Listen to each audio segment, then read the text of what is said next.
Took me 10 years to find the answer to something. I forgot about it in 2 seconds. That's about it.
It took me 10 years to find the answer to something.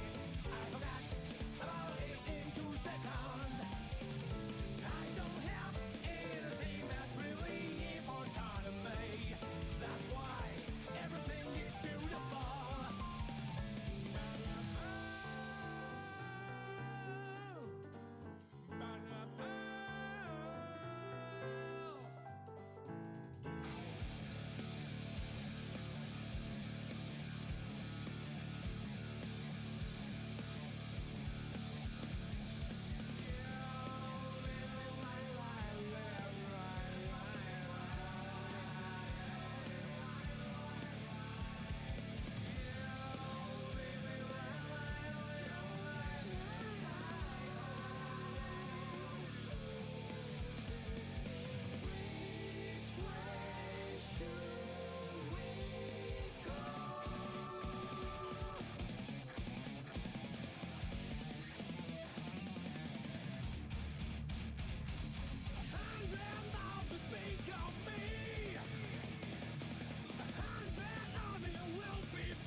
Can you hear it? The pulses of the living. The ironic rhythm is a grand orchestra. It's never the same tone. Who wants to stop this? There can be. When the violent storm is over, blue sky is more beautiful than ever.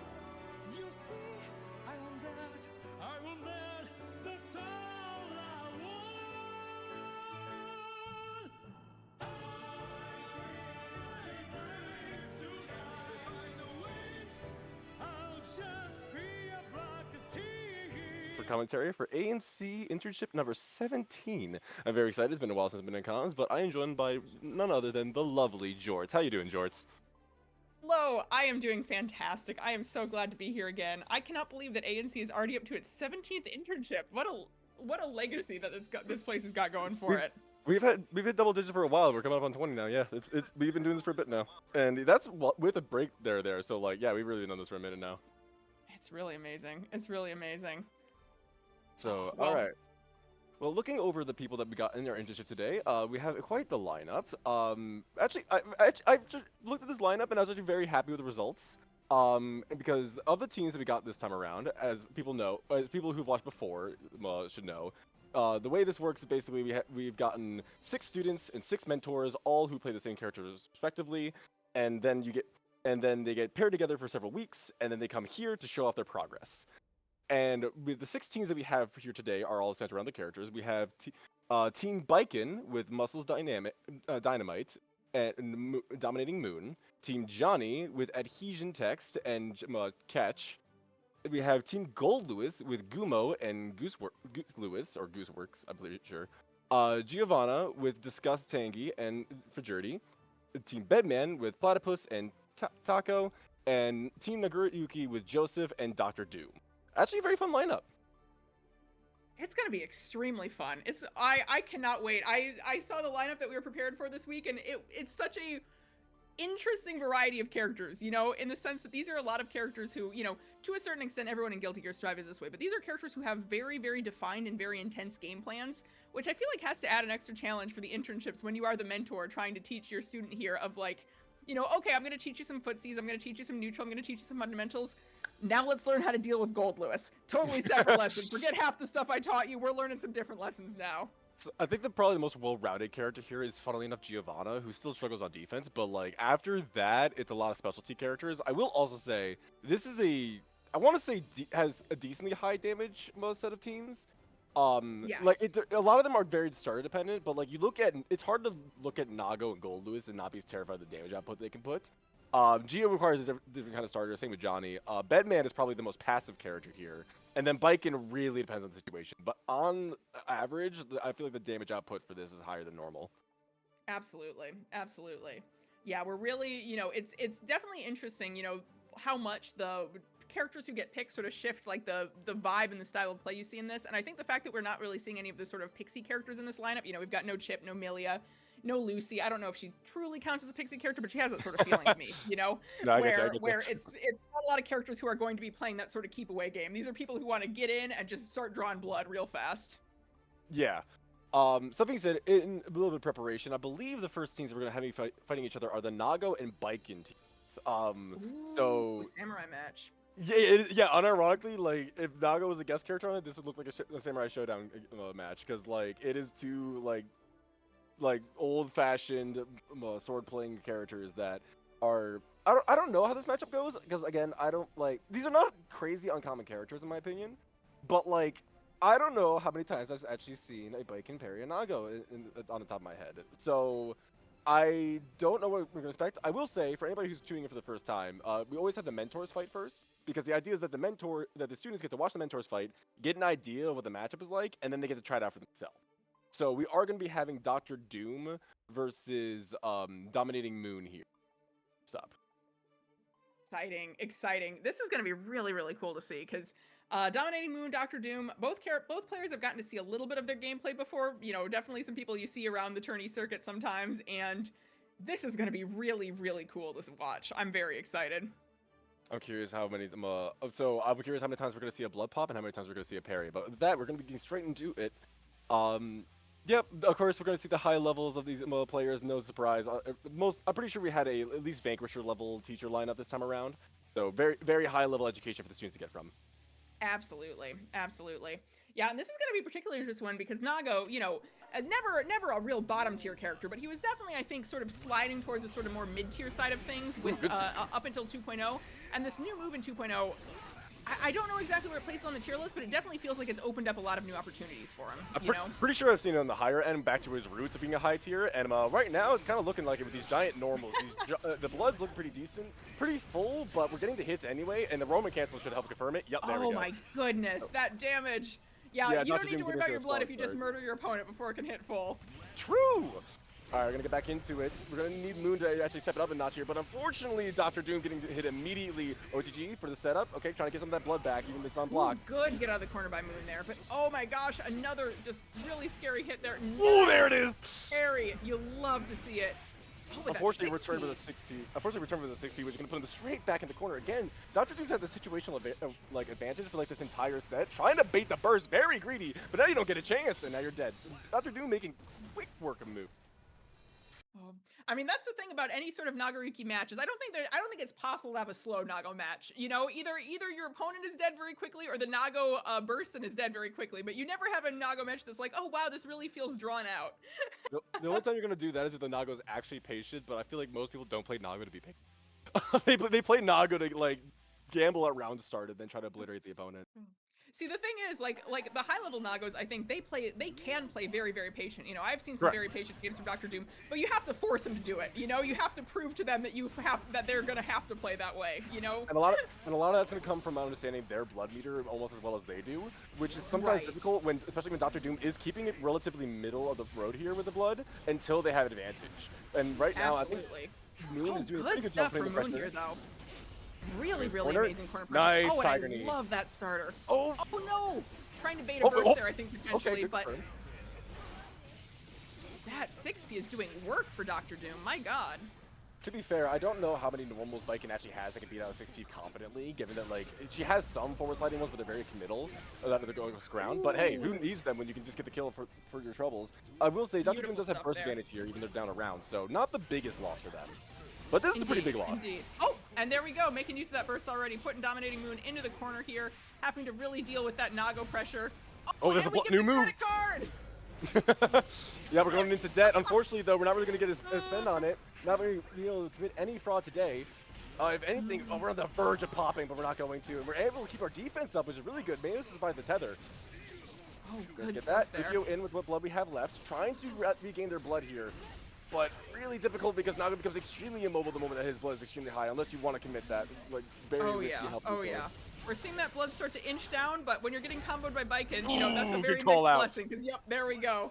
There we go. Dominating Moon taking game 2, putting us in a 1-1 situation. Okay, so immediately, we've had a fast set, but we've had a back and forth set. It's just that instead of the back and forth being mid-round, it's from game to game. So, yes. Yeah, Fast and Furious might as well be the title for this fight, because these samurais are not kidding. Oh yeah. Oh yeah. Also, I don't know if Dink Nen is the one who originated the credit card slogan for Nago's new move, but they are the one I heard it from. So shout out to the goat who got in chat right now. All right, getting back into it. Whoever wins this game is going to be taking the lead in the set, which is so mentor points are only worth 1 point per team, which is a major distinction between the students who gave 2 points. So while this match matters less than the student matches, it still does matter because the mentors need to be able to carry their own weight in order to really propel that team into a winning position in the long run. Absolutely, absolutely. And yeah, that is a really good point to go over. I don't think we went over that in the very beginning, but just so anyone's not aware, this is a kind of bracket setup where every game matters. You earn points based on your wins or losses per game. So even if you don't end up winning the set, if you take a game or two, you are doing good work for your team there. Yep, and Moon trying to do good work for their team, trying to really secure that first point. I will say, it's per win, so right now, both mentors have scored 1 point for their team, which means basically what you're trying to do is whoever wins is trying to win convincingly to deny the other team that many extra points. Catch out on the blood pop there. Unfortunately, not able to capitalize on a Foley. You're still losing health, though. That throws should seal the deal. There it is. Oh, beautiful stuff. Beautiful stuff. That is going to take you Dominating Moon up 2-1. So now if Moon loses the overall set, it's not the worst case scenario because you are only 1 point away from the possible points that you can get. But if they can seal it here and stop Dr. Doom from getting additional points, that's close to ideal situation for Team Baiken. Indeed. Indeed. Absolutely. So, all right, that being said, yeah, Moon looking kind of rough in that first game, but has immediately responded back with 2 very quick games over Dr. Doom. And I think Dr. Doom has just had less of an offensive presence. In that first game, they managed to get the hit early. They managed to put him in the corner. Even when Moon got out of the corner, Dr. Doom was able to shove them right back into it. And I just haven't seen that same strategy actually working for them lately.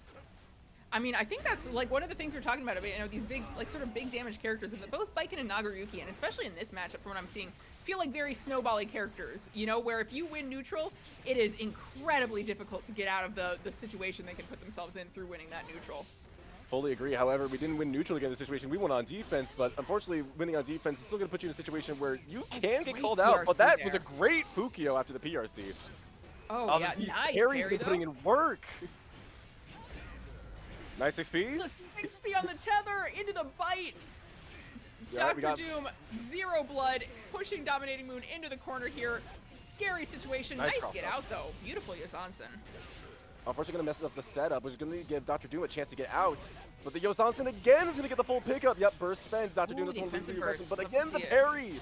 The parry's been ruining, even though they haven't got like the full animation parry, the Moon's parries have been stopping Dr. Doom's offense and leading to situations like this. Nice catch there. Yeah, getting a blood pop when you are tethered to Biken has got to be the scariest situation. Oh, of all. again, the That sounds parry! like a Okay, yep. nightmare. These Beautiful. parries have been on point for Moon, and again, I think that's been one of the biggest differences probably for Moon's gameplay compared to Dr. Doom's, that they're punishing Dr. Doom's aggression by using these parries often and calling out like, hey, if you're going to press buttons, I got a button for that on my own. Oh, yeah. Oh, yeah.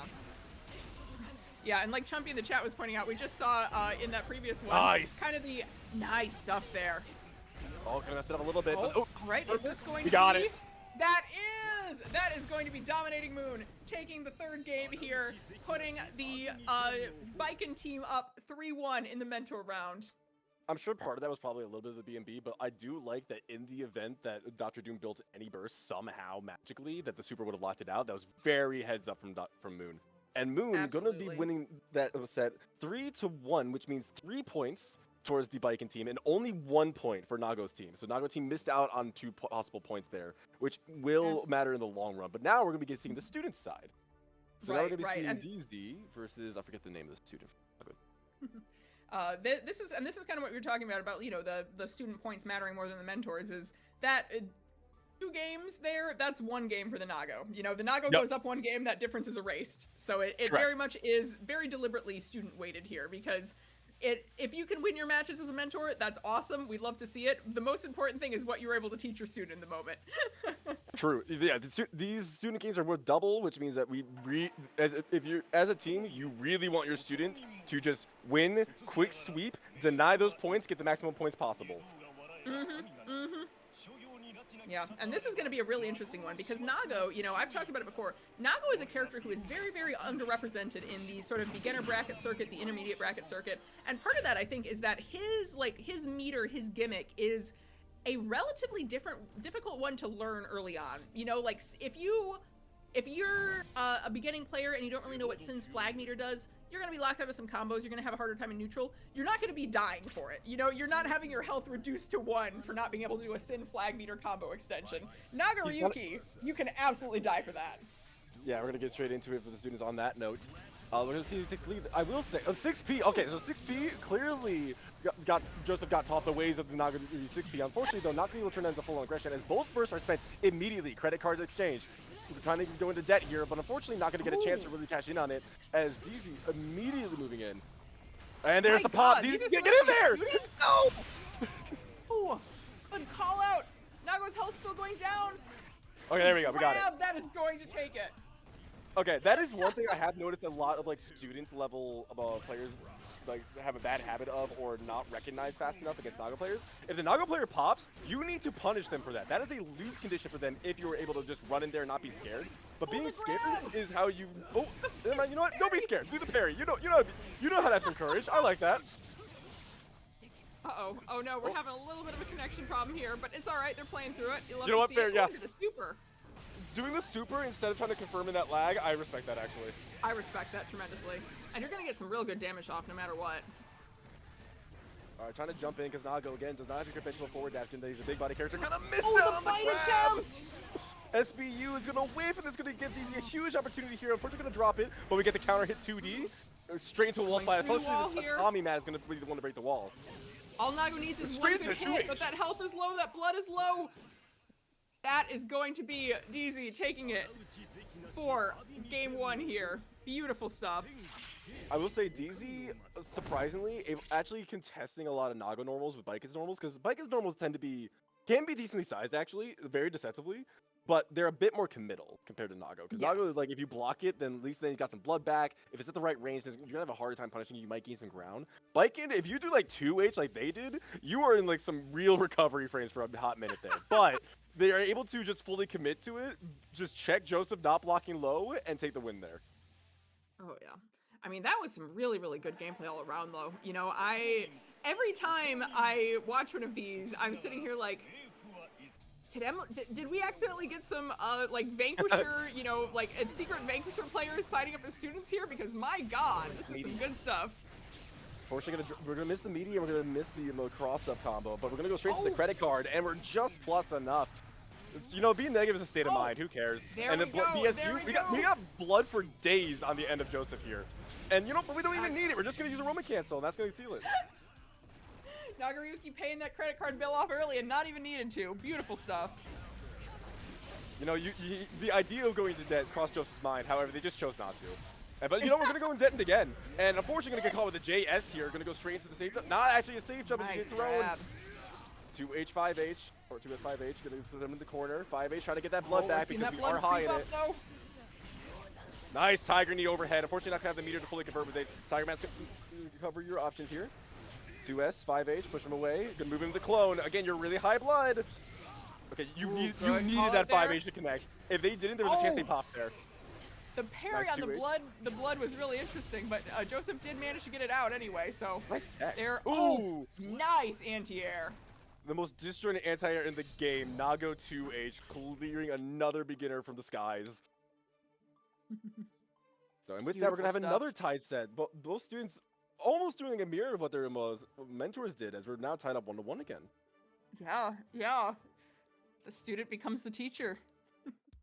Credit card is plus Also, 6. I My always apologies. forget. Yeah, Callie in chat saying credit card is plus 6. I keep forgetting. It's I guess wild. it does have a godly amount of startup frames. So I guess if I landed that, I would kind of want to like actually profit from that. Yeah, that's fair.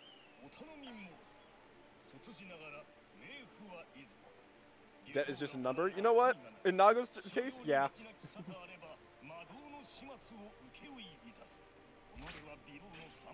Imagine. Listen, if we live it like Nago is a vampire, he can bite his debt down. If you can do that, you can do anything. You don't gotta worry. I don't even know he lives with any expenses. I'm gonna be real. He's like a Ryu type character. We just wanders the world and just provides for himself. He spent the past like nobody knows how many years prior to Guilty Gear Strive entombed in a parking garage. So I have to imagine that keeps the expenses down.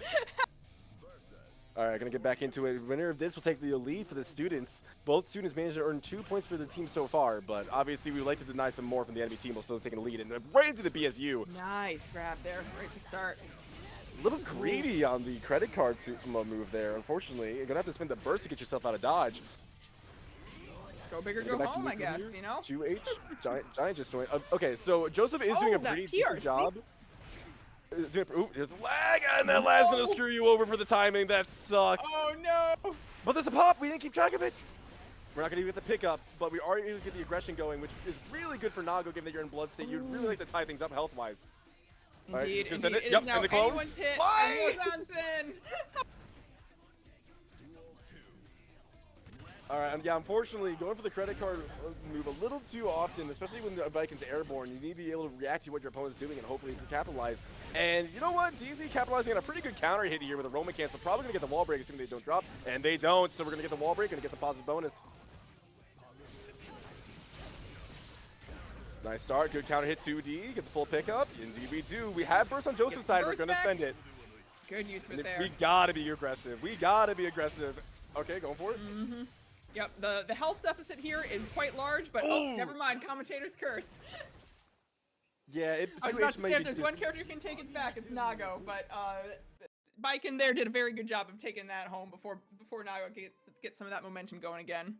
Yeah, it was a trade, and obviously Nago 2H is massively disjointed. However, it's not quite a 6P. Your body is still plenty vulnerable at the core. So yeah, that Yozansen is definitely gonna catch you.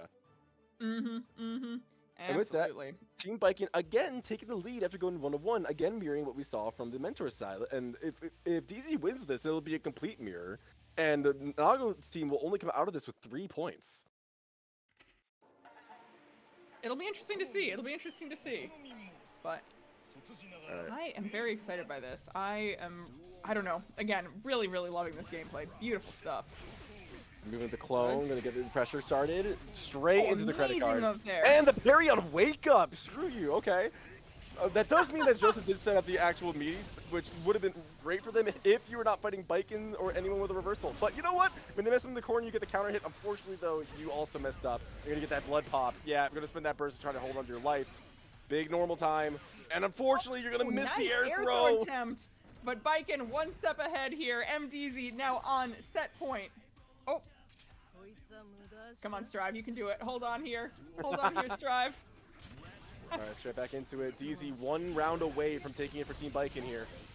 Absolutely. And a really good start here, especially with the Tiger Knee who's on pressure here. Double overhead, gonna be Good able to mash block. there. Good mash there. Yeah, I gotta say, number one thing I'm seeing here, which is something I consistently see at ANC that I absolutely love.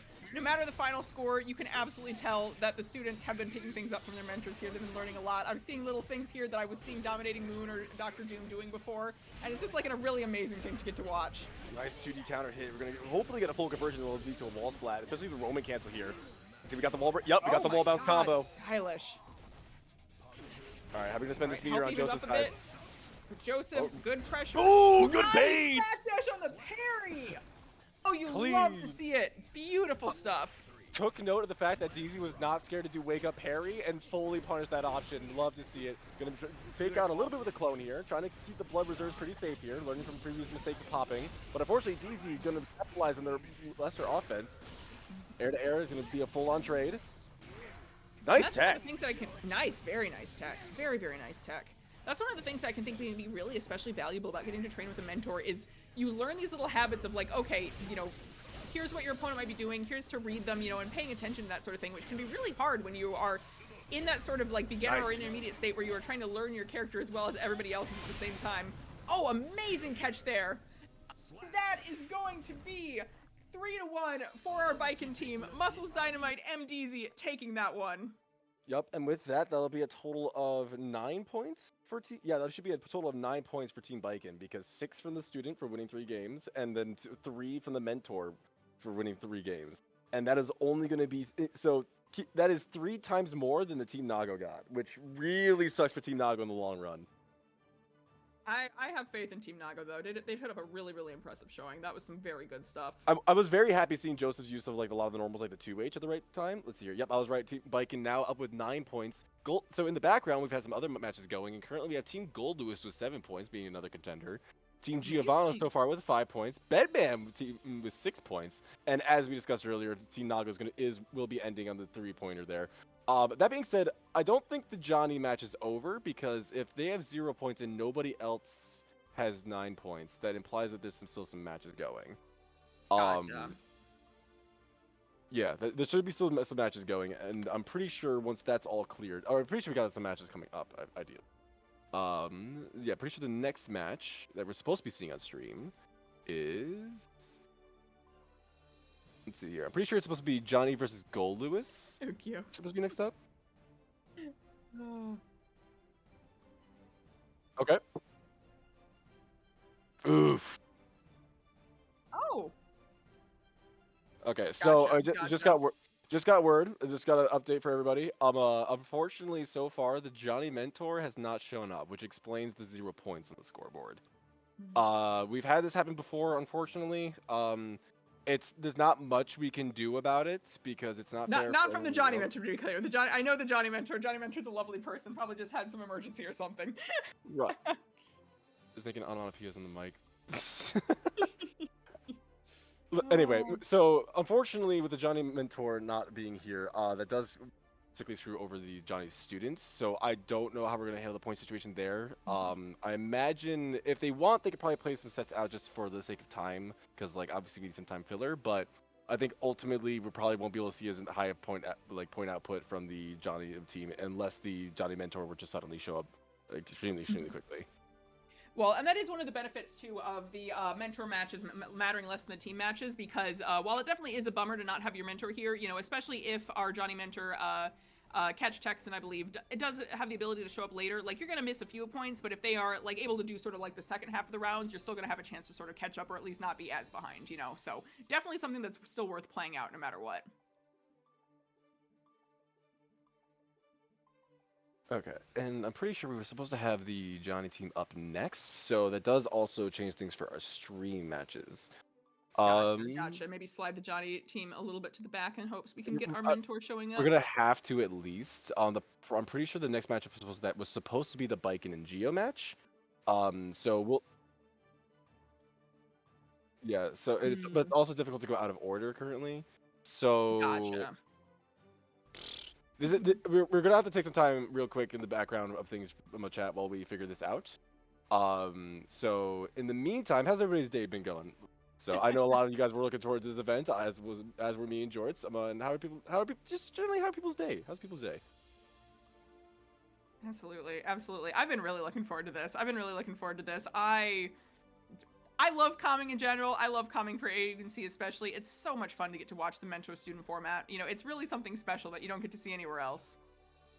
Chumpy, I see you saying I'm Chumpy. Indeed, true. I cannot refute this fact. I fully believe you are Chumpy. If you were not, I'd be kind of concerned. Callie is silence and Chumpy is Chumpy. We are learning great lore today. Honestly, that sounds pretty normal. That sounds like every day, honestly. Callie being silenced, nothing new. Chumpy being Chumpy, I hope so. They might be Chumpy as the new. They might be giant spin-off band we never knew we needed. Oh, but yeah, no, it's been really I don't know. I'm very excited for. I think we're probably due for new. Do you have any idea when we're due for the RoboKai character trailer reveal? Because I think it's got to be soon, right? So if I remember correctly, Evil's around the corner. That's my guess. Good point. That would make a lot of sense. Yeah. My guess is like they're gonna review the RoboKai, which by the way, based on the character models we've seen before, I'm excited as hell for that because he looked leave. But yeah, it's probably gonna be announced before or just after top 8 of Guilty Gear Strive, especially since Strive is still one of the top games competitively in fighting games. So I imagine we won't have to wait too long ideally, but it's gonna be another week or two. Makes sense. Makes a lot of sense. Yeah, I'm not really like a RoboKai person, but I am very interested to see how they try to adapt his gameplay to Guilty Gear Strive because he's such an unusual character in Accent Core, and in particular, I'm very, very curious, especially since they're bringing him back for the first time, since like sort of Isekai and particularly like RoboKai 2 and Isekai came out, whether or not they might try to adapt any of that sort of functionality into Strive. It would be a lot of work, so I would not be surprised at all if they don't try to go for it. But RoboKai 2 and Isekai is one of the most interesting fighting game characters there is, I think, and I'd be so curious to see if they try to do any of that. So I also have noticed that a lot of Strive characters from previous games have had like really blatant like gameplay design changes. Like Elfelt, for example, does not play at all how she does in Xrd. And thank with goodness how for that. honestly, I've tried her in Xrd. She is who I would play, and holy shit, is she annoying. But regardless. That being said, given all the like moves that I've seen RoboKai have in the past, he also by far seems like one of the most flexible character designs I've ever seen. So, there was an interview talking about how they're going to be keeping at least referencing his plus R game. Okay. Oh, interesting. Okay, that's really exciting to see. That cool. Thank you. Yeah, I'm really glad to hear that. Yeah, because I imagine that's a character like you can probably change a lot about him and it would all feel decently correct because of how like when you have a character whose like animations were so outlandish in previous games, you have a lot to work with, realistically speaking. Absolutely, absolutely. Yeah, and in Plus R in particular, I don't know how many y'all in the chat have played Plus R, but in Plus R in particular, he didn't have like a traditional tension gauge. Instead, he had a heat gauge. And would have to, like, he would get moves powered up at certain levels of heat, but if he overheated, that would be, like, a disastrous thing for him. So, almost like weirdly in Nago. a way, sort of similar to Nago, yeah, but a very much, like, more extreme form of sort of what Nago does. And in addition to that, he would get this sort of mat that he could lay on the ground and sort of power him up by like, sort of designating a part of the stage for himself as, like, his zone. Oh, jeez. So it's this very, like, weird set play, keep away character where he's trying to, like, control space in this very, very intense way, you know? And then, RoboKai 2 and Isekai is... and I can't imagine they would bring much of this in because this would be a nightmare to design. But RoboKai 2 and Isekai is a mirror character where you can equip. He basically had roboticized versions of every other character's moves, or at least a couple of every other character's moves. So he had like Damned Fang, he had Bad Moon, he had the Great Whale maze thing. I can never remember the whale's name. And you could equip different ones onto each buttons and create like an entirely customizable character, which would be a nightmare to do in Strive. I cannot imagine they would do that, but it would be fun if they at least bring sort of that like animation of those sort of roboticized moves back, because I would love to see that. So noting what Ukyo said, it's more that he empowers his specials less than being able to cancel them. So it sounds more like what's a good example here? It sounds more like something like Shock State with Kai, or like kind of like I'm trying to think of a good comparison of a character that enhances moves, but like it sounds like it's not like Sin from Xrd, where like, cause Sin can like use stamina to constantly cancel things into each other as long as he has stamina. It sounds like it doesn't work that way, and it's just simply that him having more heat buffs his moves, which I do think probably the best comparison to that is like on a lot of them. Some of them become overheads that were not previously overheads. It's very very interesting. Like, I think that probably sounds the most closest to that, funny enough, as we mentioned earlier, similar to Nago currently, and mostly with his normals, less with his special moves. But instead, like, because his normals get massively bigger and arguably more useful the higher his blood is. So it's kind of like that, but apply that to the special moves. Right. Yes, he's in a way like kind of like you were saying before, like a much more intense version of Nago, where like he has that same sort of basic mechanic of like you want to have your blood like high but not too high, because you'll start suffering consequences if it gets too high. But for him, it's much more like you are like in the moment. Like there are ways you can like raise or lower your heat by like doing certain moves. So it's very much like a weird mini game of like, okay, I'm running too hot. I need to drop this combo early so I can make sure I don't overheat and then try to pick it up again later. It's a very interesting trade.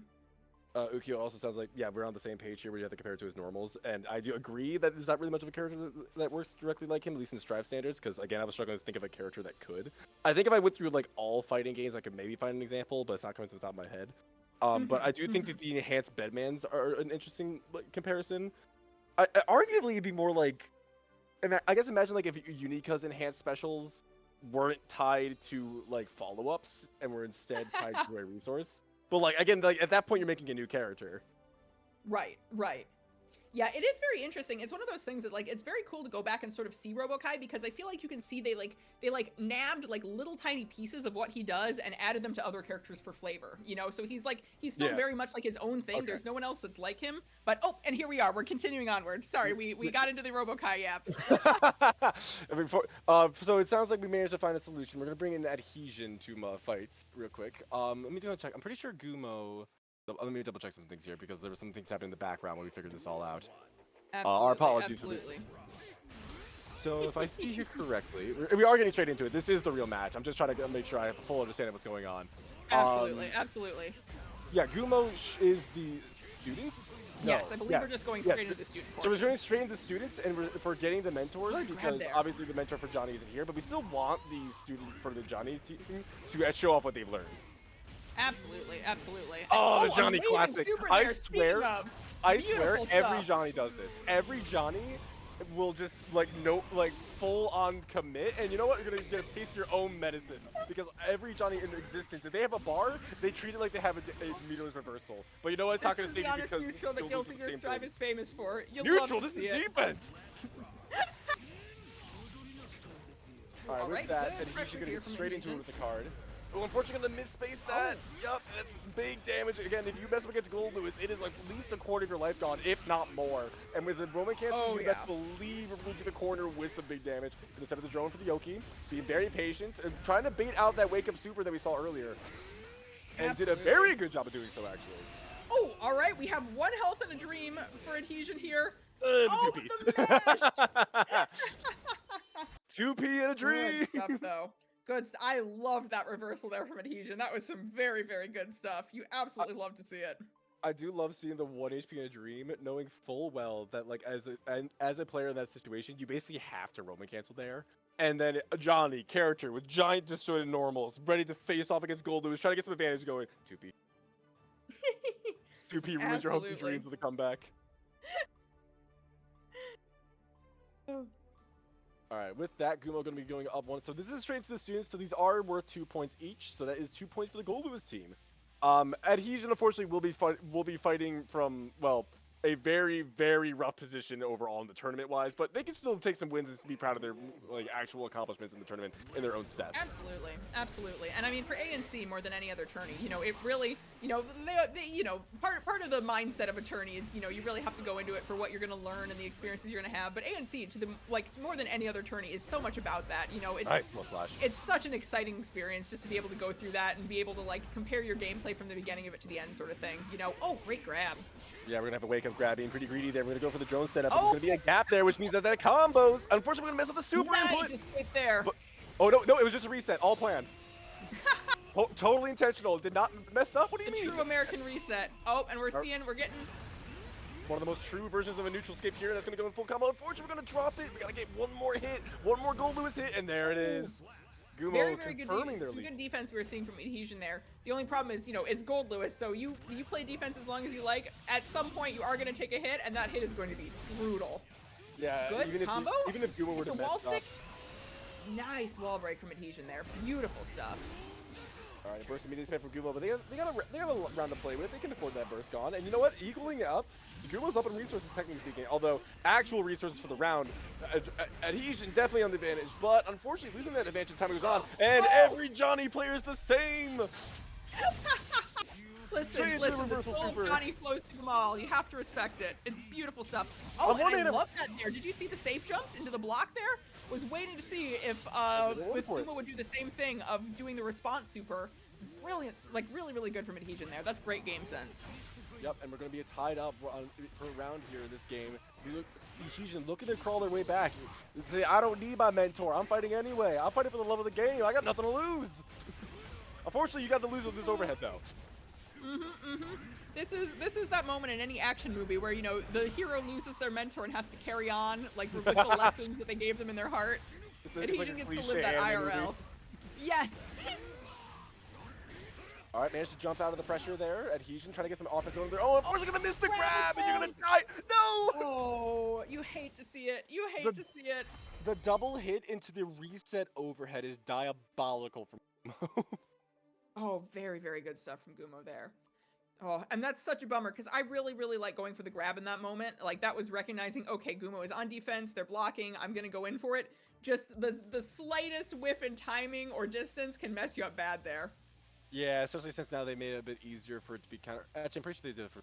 Either way, they made counter hit, like finding counter hits off of high recovery moves in general much easier to confirm now. So being able to get that high damage option from Gumo, very good. Although I will say Adhesion winning round start again makes sense. As Johnny, you have a pretty good round start, like just in general. So being able to capitalize on that when you can against the Gold Lewis player is pretty important.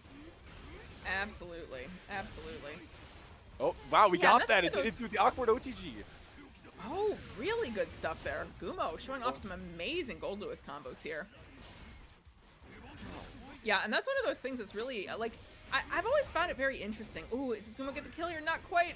Adhesion is alive. We block it. Oh, but the double! A double! And this Behemoth Typhoon. Do it again. Pain. Alright, we're gonna go for the Sanga. Try to get the pick up. Not quite able to. Just not fast enough, unfortunately. We're gonna stagger our pressure here a little bit. We don't have a card set up, so it's a little bit less confirmed here pressure. But, you know, we got a bar meter now, which is huge. Burst spent for Gumo. Tried to jump over the gun. Unfortunately, not close enough to actually hit Gold Lewis in this situation. Gonna be eating that damage. Ooh, very good patience with the offense. And also, Adhesion not really capitalizing on it. Not mashing, not wake up throwing. And that nice anti-air 2-piece. Back to neutral, or back to the defense. Try to mash against Gold Lewis because, you know, you have to be aware that every time you mash, if you mash wrong, that's 2/3 of your health bar gone. You know, if they do the meaty setup properly, just a little bit off on the timing, but I love the attempt at the super there. That is absolutely what you should be doing when you have a Gold Lewis that low health.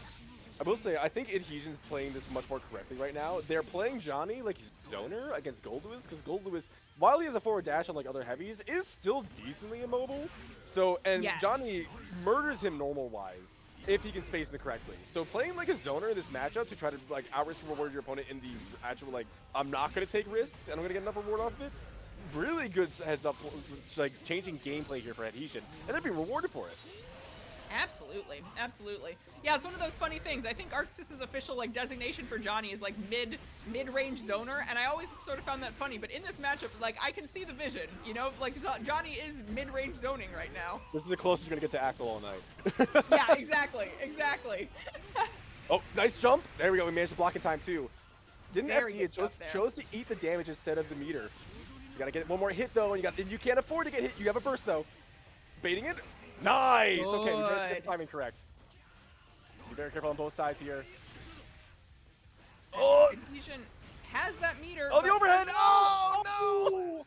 And there it is. That is going to be Gumo taking their third game here. But I have to say, Adhesion, incredibly close stuff. That was some great, great, great game sense there. I absolutely love to see that. I think if they had changed their game plan like a game sooner to get used to things, it could have worked out. But I think before Absolutely. then they were trying to get aggressive and getting called out with because admittedly Gumo was doing a very good job of using the 2Ps, using the forest lashes to catch Adhesion on their approach. And you're playing Gold Lewis, you're gonna get blown up for that, obviously. So it just Absolutely. led to a lot of situations where you kind of needed the zone, but they didn't catch on to that until a game too late. I mean, it was a great download there, great adjustment of gameplay, you know, and like you said, like it's a very difficult thing against Gold Lewis, especially when you are playing a character like, you know, a character who in this situation like Johnny or something who has to zone a little bit more because one of the very scary things about facing a big body, especially in that sort of like beginner intermediate level, is that they have so much more health to play with than you know? So it's this very like scary situation of, okay, you know, I can afford to make 2 mistakes and they can afford to make 4 mistakes. And Yep. that means I I just hate- have I to be hate like that stuff. tense the whole time. All right, so getting back to the scoreboard here. So while the Johnny team will just struggle in general to get points throughout the entire event, ultimately the other teams are actually not going to be screwed over by this because you might think, oh, now they're going to lose out on points because they don't have a team to fight. Well, everybody's still going to ideally fight the Johnny player and still get points for it. So all the other teams lose out on the same amount of points that they could possibly get. So it equals out on that front. The only team that ultimately gets screwed over is unfortunately the Johnny team. Which is very unfortunate for Adhesion. But you know what? Putting up a good fight on stream anyway, hats off to you for showing up because doing that without a mentor in your corner, as Chumpy alluded to, pretty tough to do sometimes. But Absolutely. with that Absolutely. all said, Our goat we get- Adhesion, thank you. It was absolutely wonderful to see your gameplay. And just thank you for being here tonight. We love you. So that being said, our next match, we're going to be seeing a familiar team already. We're going to be seeing Team Biken for Team Geo. So no more Nagoriyuki against Biken. No, this time no more Samurai Showdown. Instead, we got I thought of a connection between the two characters. I'm gonna hold my tongue. But we The have Battle of the Geo. Gingers?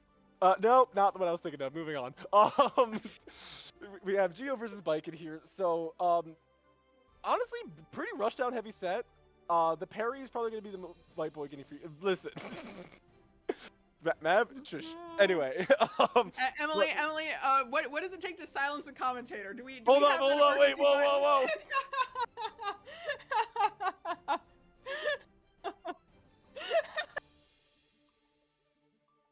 Joke's on you, we got Oh, privileges dear. in here. All right, I'm gonna be a number one Jorts fan, your solo commentator tonight. Any other commentator you may have heard was merely a dream in your head. It's truly I was thinking mysterious. of your imagination. Yes. George is the one true being on stream. She took over again. Mwahahaha, my evil plan is complete. All right, so this is gonna be a very rushdown heavy matchup in general, which is actually gonna contrast decently from the last two because like the first Nago versus Biken set was decently rushdown, but a lot of it was playing around very big space normals, especially for the Nago side once their blow was high. And the last match, as you saw, once they started to figure out the matchup more, the Johnny was highly incentivized to play a mini zoning game. So those both at some point or another were heavily incentivized, like, hey, I gotta space things out correctly, right?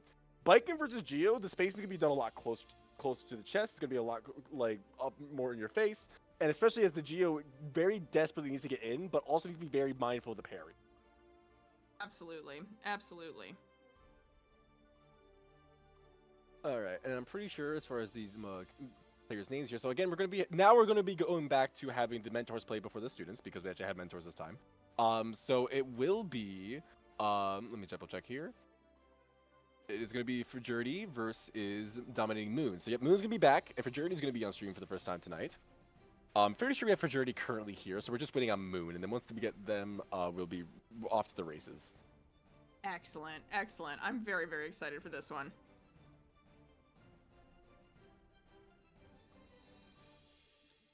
Yeah, and this is another one that I think is going to be really, really interesting because there's, you know, like Geo, again, a character who really sort of has to get up in close. You know, we were talking about it before. You know, she's of the characters we have here tonight, she's sort of the most like Fundies feeling character. You know, By no far, one in by Guilty far. Gear Strive is truly a Fundies character. Everyone's got some stuff going on for them, you know, but Giovanna is among the more Fundies based characters. You know, she really has to play the game in a way that is about her footwork, about her neutral kind of thing, which makes her a very interesting game in general.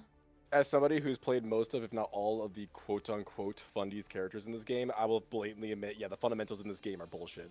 Like, like when some of your most Fundies-based characters are legit like Kai Kisuke and Sin Kisuke, both of which have like really blatantly obnoxious low-profile moves. Like Thundipper RC exists. Like Giovanna is probably the most truly fundamental-based character, and even then, her dash speed is obnoxious. So, like, when we say fundamentals in Guilty Gear, there is an asterisk there. True. Very true. Listen, I don't know what's not Fundy. When I think of Fundies, I think of a whirling dog tornado. You know, that's 100% the Fundies to me. Ukyo, listen. I will blatantly admit, while I think I'm decent at Fundies as a whole, I will admit I do not always need to use them because this game is so bullshit that they get thrown out the window half the time.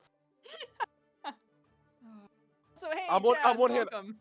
On one hand, I want to use Fundies. On the other hand, beloved. White boy stunned. Leo's true. an honest Fundies character. Yeah. When I think of honest, I think of Leo. You know, that's my honest, hardworking mid tier right there. Mav saying white boy stun dippers on defense. Damn straight. I'm waking up backdashing stun dipper and it's catching your ass. I've done it way too many people and so many people get mad at it. You know, just Leo clocking into the Fundies factory, doing that hard work, you know, wiping the grease off his face, coming back home. Another character I played. No, absolutely not. There's nothing about back turn that is fundamentals. Back turn is unga bunga My mode. new goal in life is to gaslight the world into believing Leo is a Fundies character because I think it's very funny. I've legit fought like Lily or someone, and then like legit on round start while they were like, while I was blatantly negative beyond belief because we were neutral, I just raw back turned and it worked. That character can ignore fundamentals so heavily. See, he's just building new Fundies. You know, if you think Leo doesn't do Fundies, he's got a deeper understanding of Fundies than you. He's rewriting you know, like, the dictionary for Fundies. Indeed. It's like you sit down to play chess and he's there playing. You think the pieces aren't moving. He's playing chess in 4 dimensions. He's doing time chess against you. That's what these Fundies are. Hazel makes a good point here. It's not. But here's the thing. It's not necessarily fundamentals, but damn, is it finesse? if I back turn you in neutral off of the cross up, that's your fault. I'm just a poor innocent little zoner. Please. I just want my personal space. I'm gonna be look. Cool guys don't look to the zoner that they're bullying. I will be in back turn bullying you. The king of the jungle is not only a lion who is still a gorilla. Yeah, he is both. He is actually based on a lion, but he plays like an absolute gorilla. Especially like at high level, there's some thought, there's a brain cell or two in there, but at mid to low level is the most unga bunga gameplay you've ever seen. Absolutely. Oh yeah. Oh, also, just a quick side note, but I wanted to give a shout out. We have gotten for the Johnny situation. We have Kyoko. He has agreed to fill in for the mentorship role here for Adhesion for the rest of Adhesion's round. So big shout out to Kyoko. Thank you so much. It's people like you who really make this tourney what it is. You know, just a sense of community and being willing to fill in for each other. So everybody give a big thank you to Kyoko if you get the chance. I think that's really awesome. Yeah, being able we're literally mid-event and they agreed to this. That's very awesome of them, especially since like the Johnny student showed up on time. They managed to have their stuff together. And unfortunately had to show up here being solo, played on a stream without a mentor behind them. So be able to give them somebody to actually work with, that's hats off to you, buddy. Thank you and appreciate you helping our event out. Absolutely. Good stuff.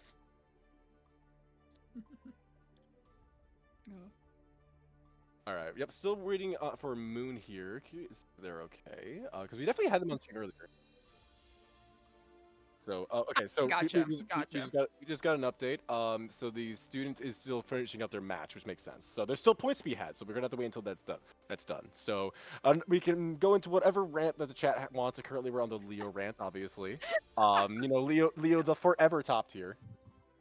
Terrible apologies. Y'all have to listen to us for a minute long. Oh wait, no, never mind. Dominating Moon is here to save Could us. not have been timed any worse for me on that. Okay, thank you.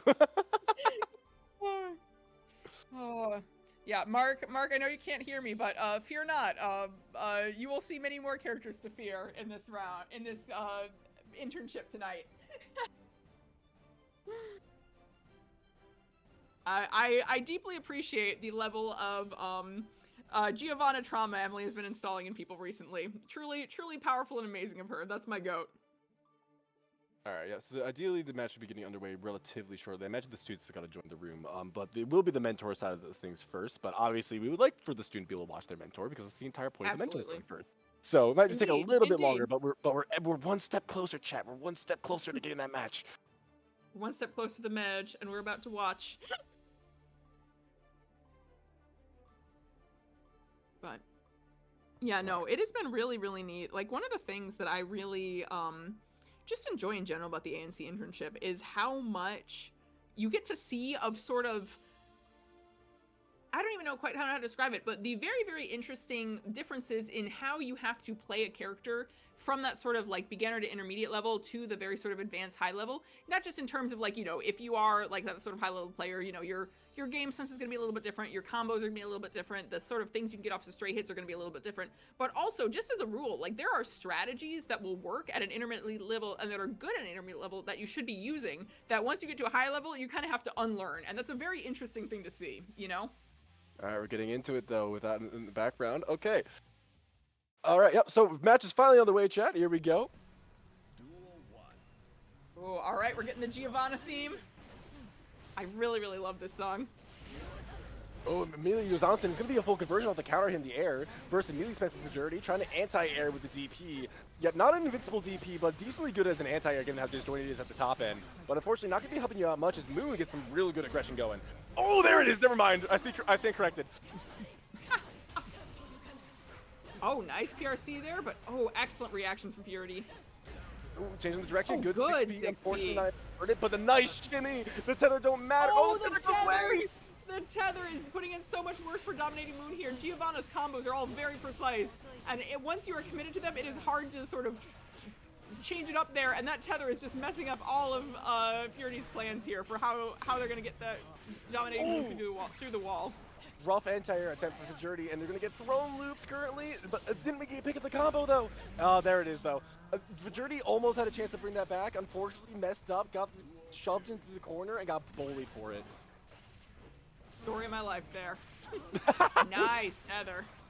All right, now I'm a little bit worried that Majority's committing a little too much to the anti-air DP, because, like, don't get me wrong, fantastic anti-air. Unfortunately, though, Moon is doing a very good job of playing around that spacing and not overcommitting with her jumps. And that, you know what, honest Guilty Gear neutral is what we witnessed earlier. Ooh, great call out there, just catching the leg with the bullet. Nice. Over the corner. Oh, managed to catch the whip button. Purity. He had burst. Oh, Oh, tries no! with the gold burst, but Dominating Moon was ready for it. And a Very perfect strong Moon. show there from Moon. So I do not blame Majority for bursting the situation, by the way, because, like, realistically speaking, you're a one-tap health, right? You're going to die to basically anything. You might as well just try to get them off of you, get the gold burst. The only problem then is you go back to neutral and you're the rushdown character. But obviously, in the end, it didn't really matter.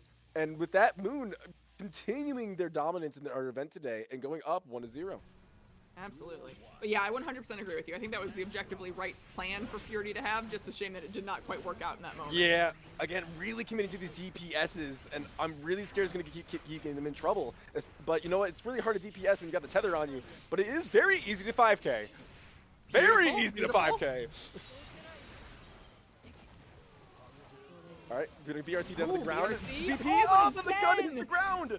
Dominating Moon just so willing to throw those out and getting an amazing pair. Nice bait! The first block! That was greedy beyond belief, but it works out. You know what? If it works out, there's no problem with it. Doesn't matter how greedy he is. Callie, if you're watching, look away. I can't have you learning from this. All right, gonna go for the gun super. Managed to get out of the possible pressure situation. Using the Tommy match to try to cover their approach. Moving quickly in the parry. Oh, There the it is. I talked about it parry! earlier. You got to rush down character and the parry on the Good other block character. there You got to from be very Gio, though. careful with the approach. Nice. Good pressure here. All right, Fury. Oh! Oh, Messed up the meaty. Gonna get thrown for your troubles. That's gonna be another round on the board for Moon. Gonna try to get another round so they can get this game. Absolutely. Also, I gotta say, the high tension appearance for Gio and this color is very, very cool looking. True. Wow, Guilty Gear being a good-looking game. Big surprise. All right, gonna get the throw in the corner. Nice. And the Oh! parry. There it is. The parry. Again. To be fair, Moon has been landing these parries all for the entire time that they've been on stream tonight. And Yeah. now we're going to get the full conversion off the tether. Oh, going to go for the cross-up. Again for the cross-up. We're going to do another one. Unfortunately, doesn't Moon have is the means to nasty convert. with that. My goodness. 5K, unfortunately, going to get thrown for your troubles. No PRC, though. Gold burst. Oh, the gold burst block! Moon is just absolutely ready for all of those terrifying stuff. Ooh, yeah, Moon has been dominating the other mentors so far on stream. Like, it's been parry after parry, and right now they've had double burst bait successfully. Both of which have been greedy, by the way. I don't know if I can condone them, but you know what? If they work, they work, and I can't really say anything about it. So, Moon up 2-0, already guaranteeing at least 2 points for Team Baiken. Indeed, indeed. Oh. Yeah, and I don't know the related to what Ukyo was saying in chat about Giovanna's color 5. I don't think I know her high tension appearance for that one. I'll have to take a look at it sometime. Sounds very cool. Another Nice parry! Biblical level of greed. That's what I'm saying, but the worst part is it's working, and I can't decentivize them. Oh, some awkward control there as the space was just kind of off. Gonna get the throw, gonna get the tether. Can we get the combo this time? Not able to get the pickup. Tap does is blocked. Good block Good on the defense. dust there. Good, Fury, can I borrow a little bit of your reflexes? I could use some of that for myself, please. Unfortunately, though, even with good reflexes, he's just going to get spaced up at the gun. And Moon on set point right now, trying to just completely deny Team Geo the chance of getting 3 points. All right, we're going to do the dash dancing in neutral. Bring it back to Smash Bros. Good 6P there. Gotta be careful of the parry. All right, no parry this time. Nice 5H with punish. Nice. Gold burst, Oh, gonna get a positive gold bonus. burst. 2D? I think Fury OTG? was looking to block a burst there. It seemed like they had an eye for it, but just Dominating Moon managed to delay it enough that it came out anyway. Good blocks initially from Fraternity, but they're gonna get counter hit with the Johnson. Yep, that's a full combo. Corner. Cancel so they can get the super easier. Gives them more time to get the input in. Nice. Beautiful stuff. All right, we got straight into the tether. Gonna get the throw. Can we get a combo? Nope, gonna drop it. I'm pretty sure it's easier when you go for Good the gold DK burst starter. working out for them this time, and good block on that super. 6B? Oh, no, what? 2-1-4-S. You know what? It Nice. worked out. Oh, the burst! Moon wants it now. Is that gonna work out for Moon? Moon really wants to close this out. Fury. Oh, they're so close. Just Oh, good needs 6B. one every hit. Oh, Watch the parry, watch the parry, watch the tether. Oh, that's a Tommy Matt. it's a Tommy Matt from Moon. Oh my God, Moon is on a roll tonight. What a terrifying, scary showing here. Really good stuff. Denying Team Geo points, like denying them any chance at points, period, and getting straight to the point and getting points for themselves on Team Baiken. Really good stuff from Moon. That is what you want to see in this kind of event. But it's a point-based event based on how many wins you get. That is exactly what you want to see if you're Team Baiken. Very beautiful stuff. Very beautiful stuff. However, we once again get into the most crucial part here for the points and for the spirit of the tourney in general, the student round. Yeah, points are double for the students here, and we're gonna get an obviously same matchup, just different players. So based on what we saw earlier from DZ, they definitely are not scared to use the parries, much like their mentor, right? But their mentor earlier, getting parries left and right. DZ against the Naga earlier, very, very willing to get those parries in as well. And against a Geo player, like, given that she has multiple multi-hitting moves and is a high rushdown character, very high chance we'll see a parry or two again. Absolutely, absolutely. Ooh, and we're getting the homegrown Geo slander from Fury in chat here. You'll no one knows how to slander like a character, someone who plays that character. All right, we're gonna get a very nice confirm here from. Yep, looking good, looking good. Good stuff here. Gonna use a YRC. Gonna get them off of you. Ooh. Trying really carefully. Nice to get in stuff from against Discus against Dangy here. Easy. Gonna get the OTG with the enhanced 214K, another enhanced 214K. You're not, you're nice negative, but you're 60. safe on block. Nice. Gonna be plus there. Yep, you're plus there. Can't press. Good stuff. Really, really good stuff. Already, we're seeing, you know, that's kind of the interesting thing about, you know, the mentor matches being first, is a lot of time I feel like you can see in the students, like, sort of an extra, like, oh, you know what, I gotta avenge my mentor now.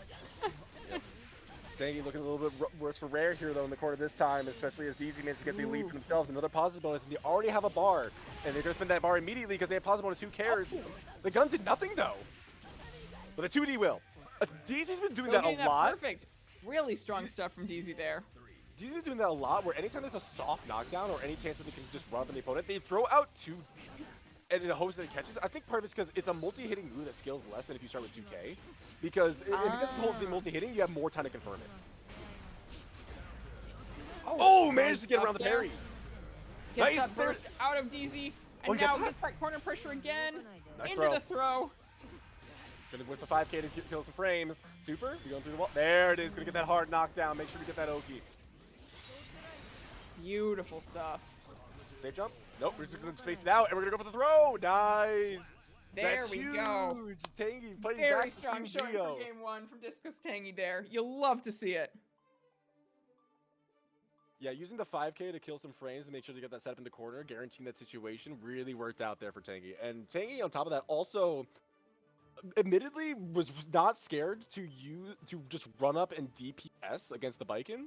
But I don't think they were like letting it rip nearly as often as their mentor. And I think that having a little bit more like reservation for that move and calling it out for the opponents in the air worked out great for them because they did get multiple counter hits with that DPS.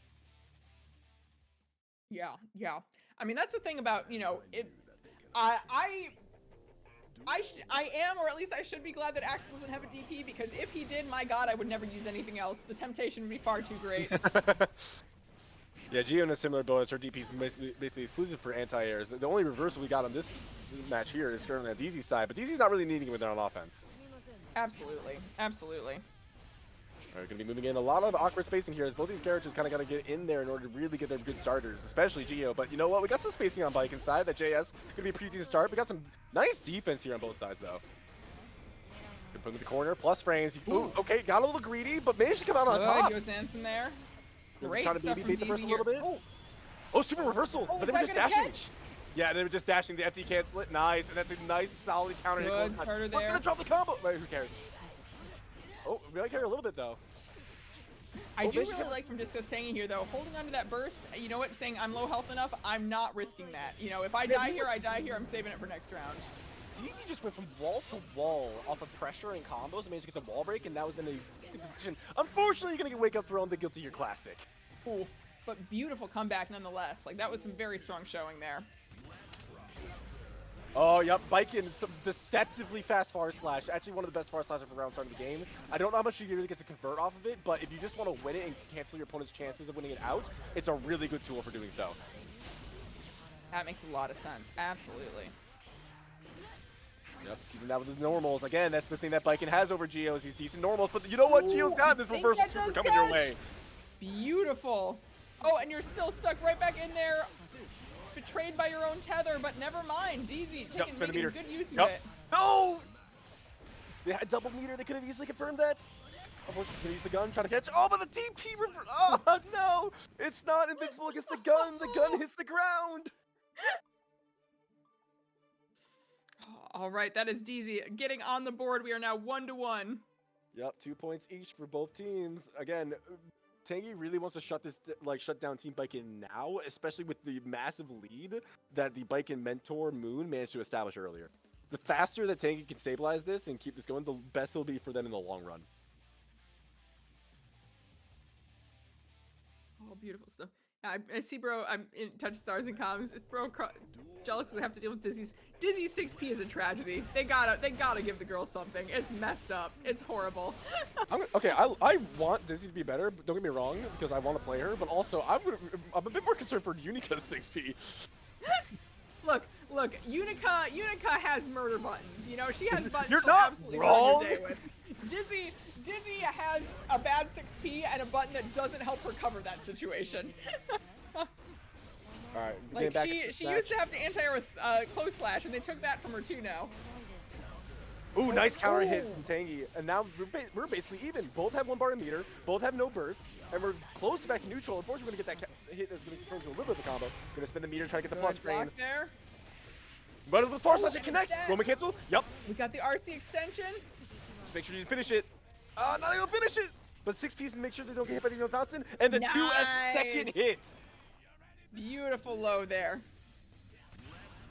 All right, back to round start. Tangy got a little bit of a lead here, but they got to solidify it. And you know what? That throw, pretty good start. Not going to go for the OTG. He's going to go straight for the meaty on the close slash. Another more plus frames. More plus frames. Gonna do it again? No, we're going for the hit. Saga pressure. More plus frames, but the parry. Nice there it is. Parry.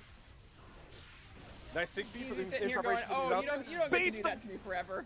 Baited the parry, and now has full meter in the corner. Unfortunately, though, managed to jump out, managed to get the cross of Johnson into his mini combo. And now we're back to neutral, trying to play the spacing game for the Viking, and trying to play the rushdown game for the Geo. But the Geo's gonna have to spend burst to keep their aggression going. Straight into reversal super. You can't Roman cancel this, and you can't burst this until afterwards.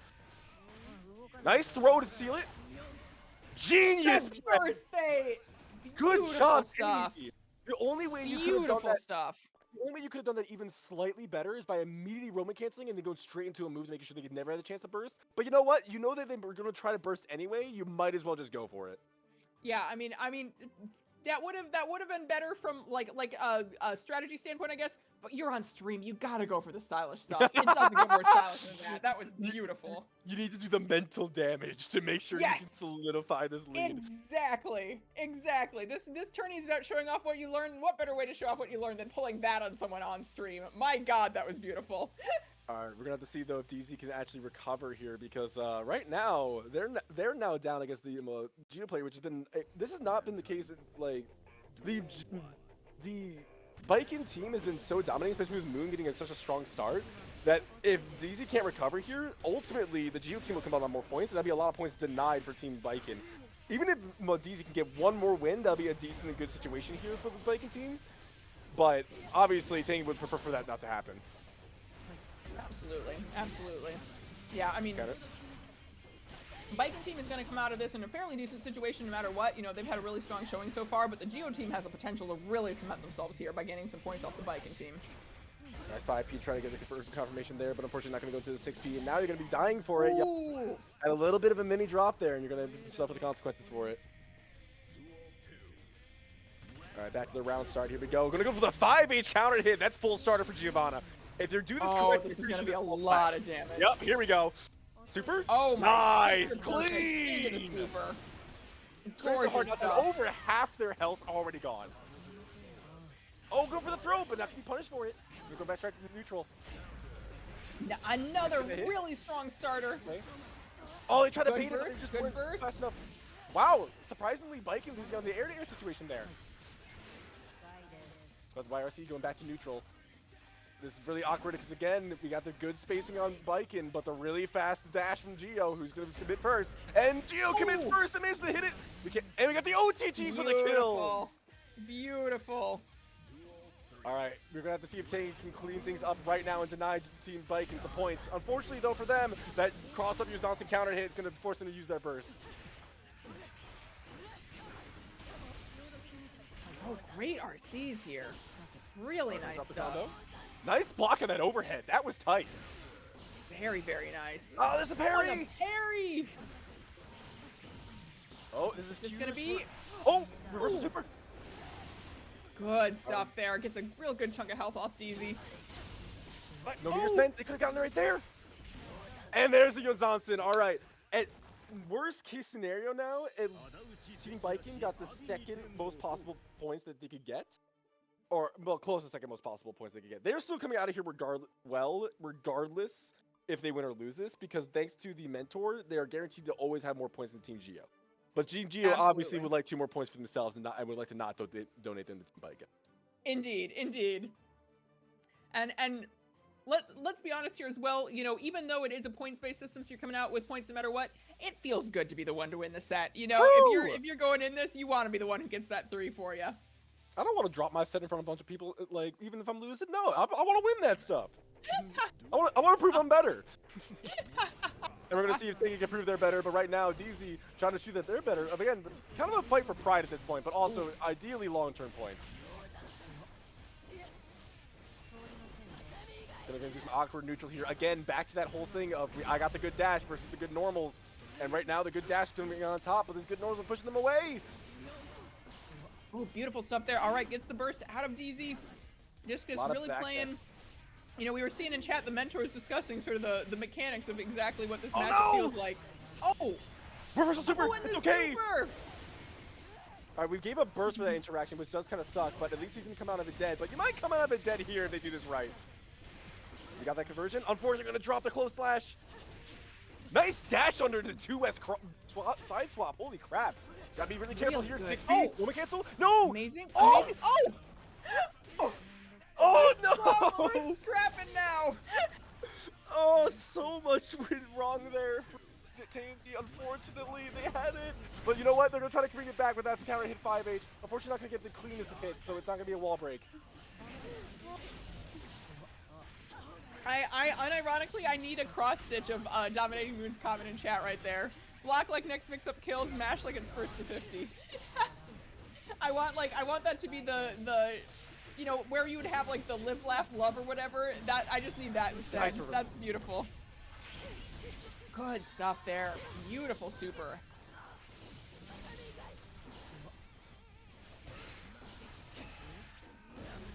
Oh, and there's the parry. And that is going to be our Biken team here, taking that game 3, taking that set. Beautiful stuff there. Once again, max points for Team Biken. There's a decent chance at this point we're going to see them in grands.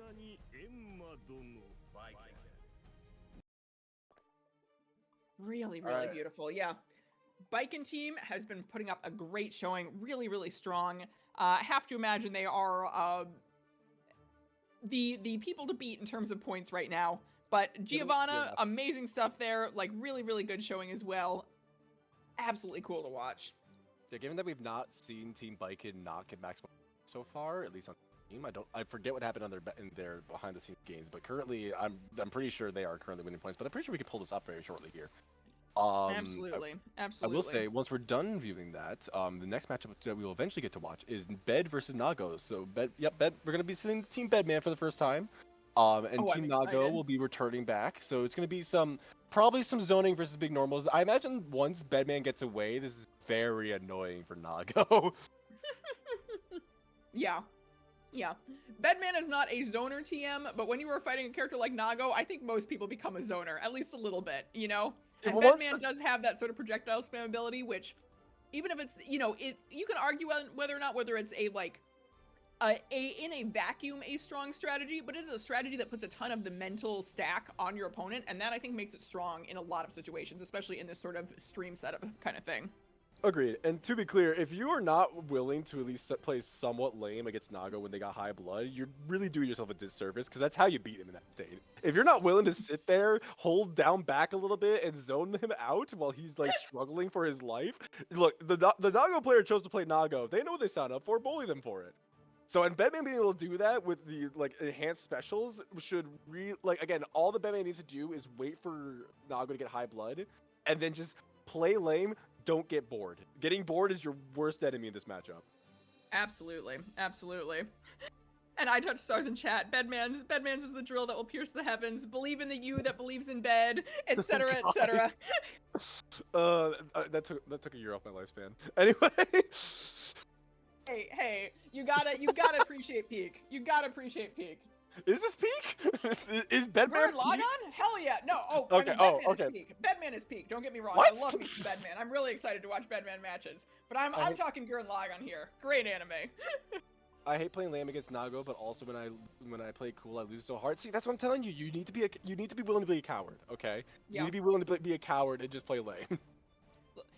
Listen, I am saying this as a character that, like, people actively get upset when they have to fight me, just not even because I'm good, just because of the character I play. If you are trying to play with honor, you are losing. There is no shame in playing like you are going to get your ass beat the moment you get in 10 feet of the vampire, because you are going to get your ass beat the moment you get within 10 feet of the vampire. It's just the truth. All right. That being said, we do get a chance to look at the scores here, and yeah, by far, Team Biken is the team to beat. But Team Geo not far behind, only 1 point behind as of current stats. So Amazing. that's keeping in mind that Team Biken just like got done denying 3 points from Team Geo. Team Geo by far actually would have taken the lead had they actually like managed to come out on top there. Even if even if Tanky got that one more game, that was for the lead in this. But right now they're neck and neck, and it's going to depend entirely on how they play against the other team. Exciting. You love to see it. You love to see it. And yeah, to give a little more shout outs of the teams here, we've got currently a tie for third place of our Gold Lewis team and our Bedman team. Either of them could easily make it into second there for our grand finals. And also, just shout out in general, Adhesion on the board with some good points there. Love to see that from the Johnny team. Let's go! No, Adhesion fighting for the honor of Johnny. You know what? Like we know you got screwed from the start, buddy. The fact that you're putting up a fight, we salute you. That's my goat. New mark update. I have ears now. You know, good for you, man. Good Yippee! job. I'm glad we could get to this My goat point. can hear me. I love it.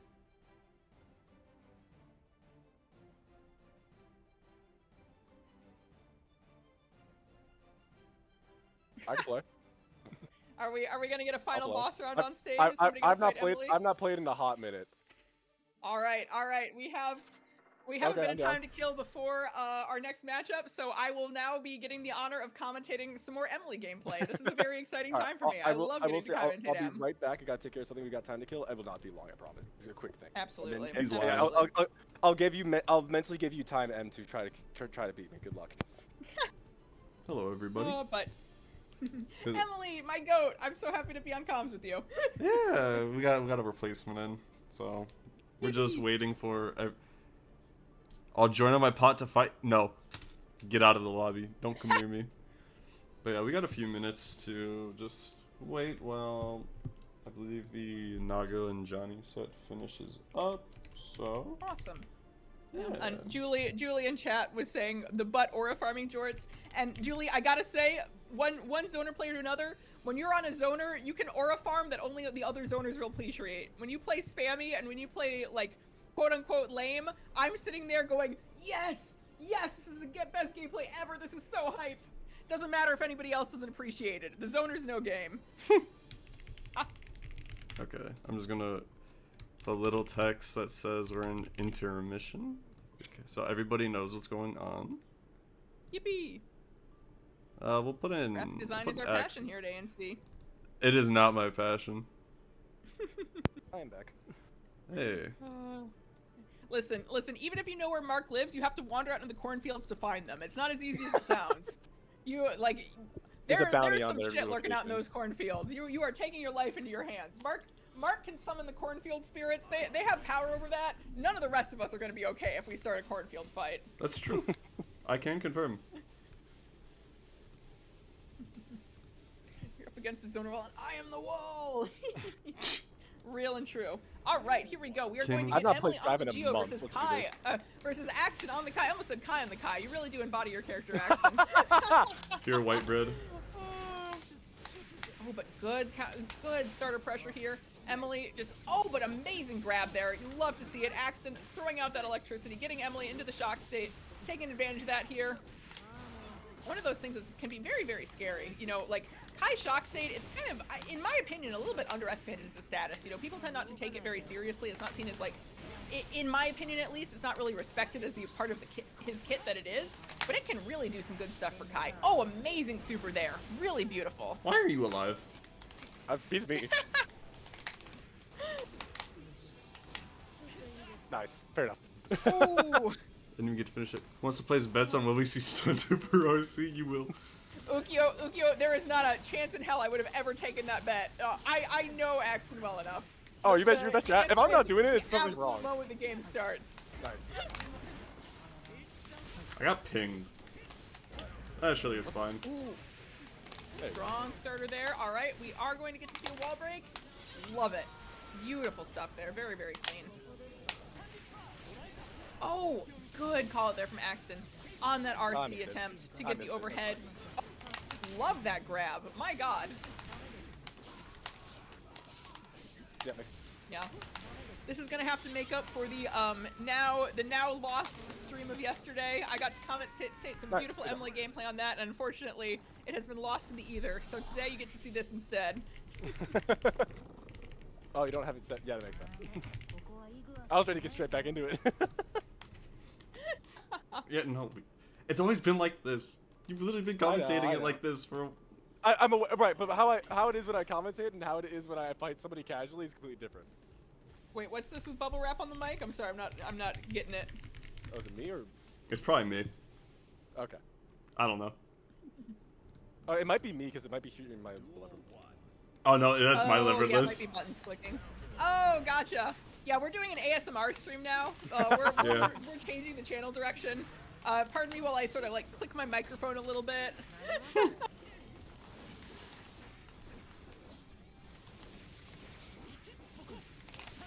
Yeah, I've got a friend, this is tangential, but I've got a friend who has one of those like fancy mechanical keyboards, and it's so funny anytime I talk to her and we're like typing stuff, because I'll just hear all of a sudden like clunk, clunk, clunk, clunk, clunk, the loudest typing you could ever hear in your life. It's like it sounds like a gun going off. I swear to God. Nice burst bait. Beautiful stuff.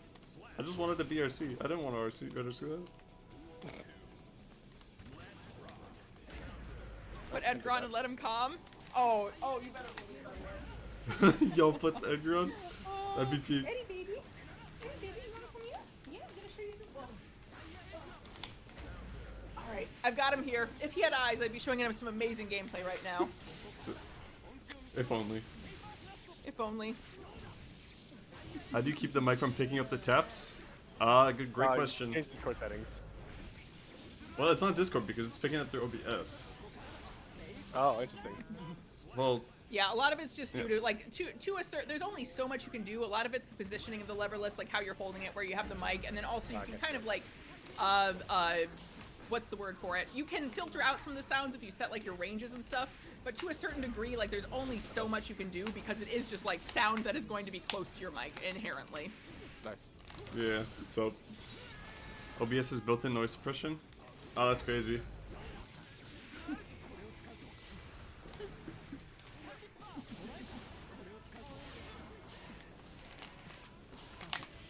Yeah, makes sense. Oh, nice, super there. Wait, how do I turn that on? Beautiful Hazel? stuff. Oh, wow, the caught. Okay. Oh wait, I I gotta didn't update. even turn it. Hold up, I gotta update the scoreboard. I gotta make sure everyone knows. It's important. It's important. And wanted to boost your ego after finding the person who hasn't played this game in a month. Damn straight. OBS is 2/3 BS. True. True. I love my click to the keyboard too. Yeah, I think we got Doom in here, so we're just waiting for Taco to finish up. So it should be soon. Love it. Love Return it. to XSplit. No. Oh, we're getting retro. Damn. Okay, Callie. Callie's got the retro gaming going on here. She knows what's up.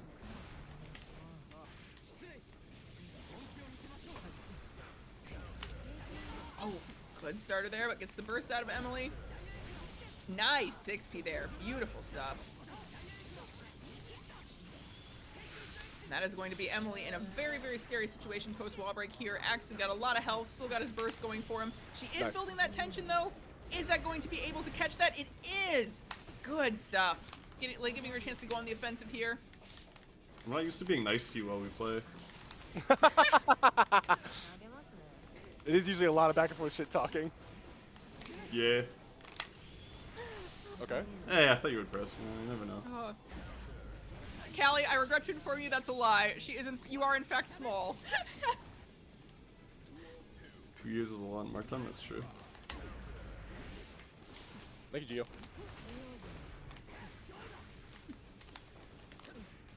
I am not shorter than you. I've met you IRL. I know for a fact I am taller.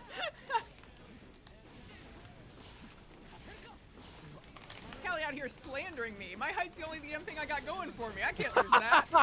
I can confirm you're actually pretty tall for like a average woman. Thank you. Gasp.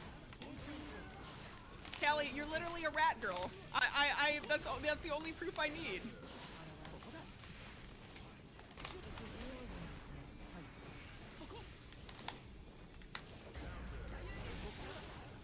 Ooh. Thank you, Ukyo. Your support means a great deal. My plan to secretly start wearing stilts everywhere and just gaslight people into believing it's my actual height. Can I give you a negative value? It will happen. Oh, I was trying to give you -1 wins. Let's see, how's the student set going? That's just what we're waiting on. Yep, all good. I'm like, be tall. Oh, Man, I look can't do back. this to me. I'm haunted by this number already. I can't. I'm too old. I'm not supposed to know the children's memes. This is cruel. Jorts, Okay. you're in this community. That's not gonna happen. I'm gonna be so real with you. I would not have any idea what the whole 6-7 thing was if not for the GDST community. I believe Y'all you. have been like forcing me to learn the Gen Alpha means entirely against my will. I'm supposed to be happy in my fossilhood, just like living out, talking about like the Pokemans and all your base are belong to us, and I'm not allowed to do that because I'm here. It's horrifying. The Pokemans and your Yu-Gi-Ohs.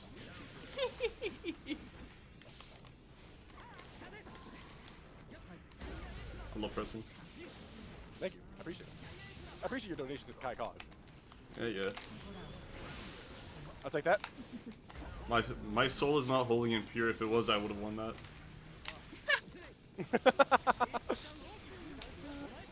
You're old. You're old. Yes. I'm also very tired. Hey, thank you, Chumpy. I will die. I will live and die loving all your base.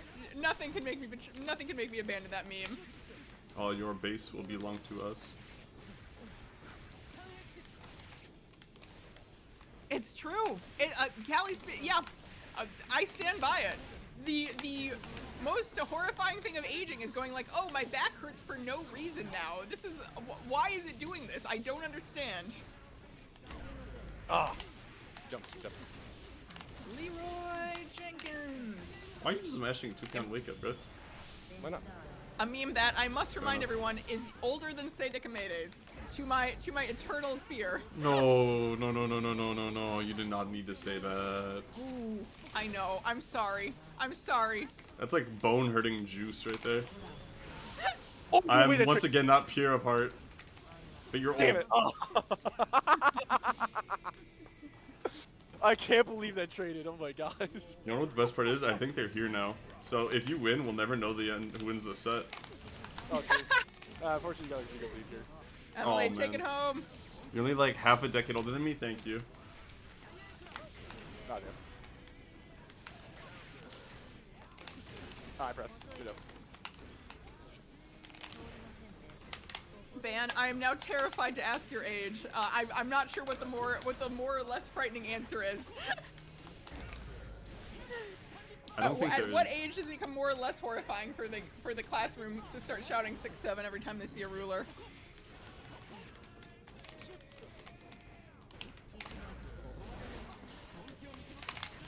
Ah, good job. Yep, I messed up the staging.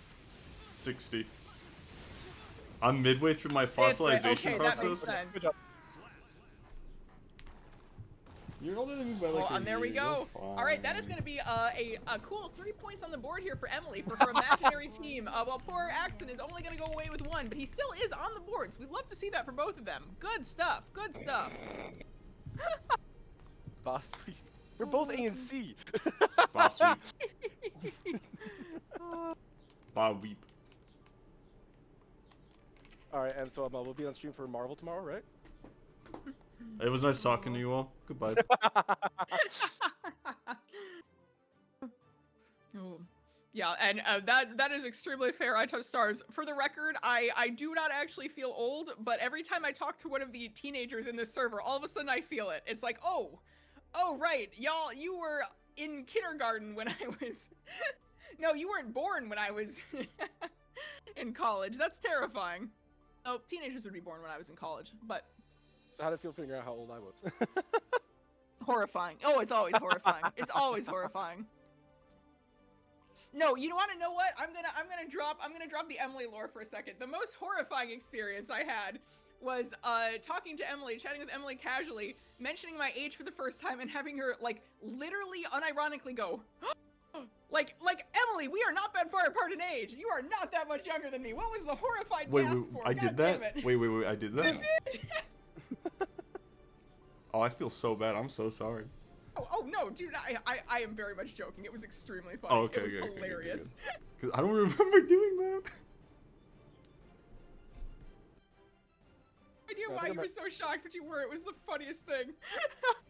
No, I always find it funny how like it is interesting like figuring out ages in FGC in general, because I found out that every single person who I've taught to like improve at this game have all been older than me, and I'm like, oh, okay, sure. You love to see it. Between Andrew, Tato, Proto, and Gear, every single one of them are older than me. Hey, those are my goats right there. I didn't teach you how to play. I bullied you into getting better in the game. I didn't teach you. For people who don't know the lore, I was the first person M ever fought in any bracket, and that's when I was getting like top 8s at band, and she was learning how to play the game. So it was I murdered her on the spot, and then beat NT, her friend, later in bracket, and that's how we met. And since then, they just grinded the hell out of the game while I bullied them until they got to where they are now. She's my goat. We love in this household. We love M. Everybody say thank you to M. She's amazing. She won't accept it, but she will appreciate it deep down. No, I'll accept it from everyone but Axten. That sounds about right. Thank you, Emily. I literally showered like yesterday, Hazel. It's that bad. It's that bad. Man. Oh, nice. I Touch Stars, unironically. #1 Jorts fan in the ANC Discord. If you're in that, there is actually a it's cross game. It's not only Guilty Gear Strive. They've got like Street Fighter and stuff too, but there is a 30+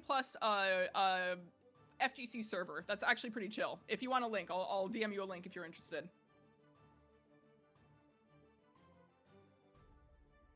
All right, so I'm pretty sure we're just waiting. So yeah, again, getting back to the actual event, we got completely sidetracked, which is semi-normal. When we are back and returned, it will be Bedman versus Naga. Because we were talking about how the Naga, the moment the Bedman gets away and they have high blood, is going to be crying on the inside, assuming that the Bedman can not get bored. Indeed. Unironically, that is one of the sort of one of the reasons I'm always so sort of gung-ho about like, do not play honorably, embrace your destiny as a zoner, like live the zoner lifestyle, is because I genuinely do think one of the things that messes characters up when you are in a position where your best option is to stay away, your best option is to chip someone out. Like, there's this bizarre idea in the FGC that it's, somehow dishonorable, or it's not playing the game the correct way. And I feel very strongly that playing the game the correct way, if you win, you have played the game the correct way. That is the only thing that matters, and I will go hard on that. If you're playing at any, so I've actually heard, okay, anytime somebody brings up about, how the game should be played, quote unquote, and I especially thought about this when I would hear people talk about, Smash Bros. Melee, for example, because there's a lot of that. If you're playing the game at a high level, you need to accept the game for what it is and not what you want it to be. That being said, this Nago, assuming the Bedman gets away, will also have to accept the game for what it is, which will become a zoning war the moment the Bedman gets away. So let's see if they get away with this round start. Absolutely. Alright, gonna have the round start. Immediately the burst's gonna be spent on Bedman, but that does make me push the Naga away. And now, we are in that situation we talked about earlier. However, the Bedman is choosing to just get aggressive because they have advantage right now rather than the zone. And you know what? Working out kind of well for them. Minus that mash, though. Now Nago is up close while they have high blood, and they're trying to lower that blood so they can stay close. Alright, managed to keep it away. Good misses JP. He's 6'8", trying to get pressure going. Nice trip. Gonna set up with the enhanced special. Charge dust! Oh, the charge dust! Got the combo? Of course it's the combo. Oh my goodness, I am loving what I'm seeing already. This is an evil bed here, and I say that in the most complimentary way possible. That was some nasty stuff, and I love it. If you're playing any of your characters in an evil way, and especially if you're not a conventional or normal character like Bedman, if you're playing evil, something's going right. Oh, absolutely. Also gotta say, I have deep respect for using this color. This to me will always be the Sans Undertale color. I love to see it. Oh, I did not. Why'd you hit me with that? No. No, I could have gone my whole life without thinking about that. And now you'll never not be able to think about it. It's in your head forever now. Oh. Dr. Doom, bully this bed right now and get this skin out of the screen. Doing a very good job of doing so, by the way. The blood is high, but the 6P is very good good stuff out. here. Ooh, all right, here that we got Taco getting some damage on the board here. It's gonna be a hard one to sort of make up this damage deficit, but this is, oh, never mind. I was gonna say, if you get Nago to pop maybe, but nope, Dr. Doom closing that round out there. Good stuff. All right, ooh, the JP since it's the Beyblade, aerial Beyblade, okay, that's mini confirmed. Gonna get the, yep, gonna put him in the corner, shove him in the eye, get the plus frames, another loop. Keeping it safe, trying to build the meter so we can keep the pressure going more easily, and also getting some staggers in there. Nice counter hit. Good try starter to beat there. the burst. Trying to go for that burst bait. Oh, they but- tried to Dr. be Doom stylish. holding onto it. They Good tried to be stuff. stylish and use the eye or the head to make it so like they could actually like bait the burst and keep the combo going. Unfortunately, it was not timed correctly. Gonna get that 5K, 6H, shove him in the corner, Ooh, 2K Dr. Doom 2D, might be able to take 6H kill. That does kill. Oh my Alright. gosh. Victory from the jaws of defeat there for Dr. Doom. Really good first game. Beautiful Alright, stuff. You saw it here live. Next news post: Nagoriyuki bullies Sans Undertale. Okay, moving on. Not Phantom. Sans Dashmaster Bedman. Okay, I hate that I got that entire like reference.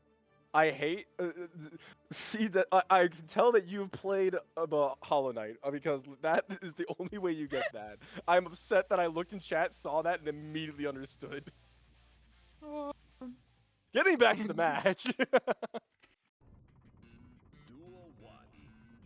All right, yep, very good lead here for Dr. Doom. And gonna get the DP round start. That is one of Nago's fastest, most reliable options. The burst bait, greedy burst bait, but you know what? Again, it good works. stuff Who cares? Gonna get the close slash pressure. Absolutely. 5 H's gonna wall flat. Absolutely. Nice. Really, really beautiful stuff. Oh All my right, gosh. Dr. Doom having Dr. a heck of a Doom presence. really locked in here. Amazing work.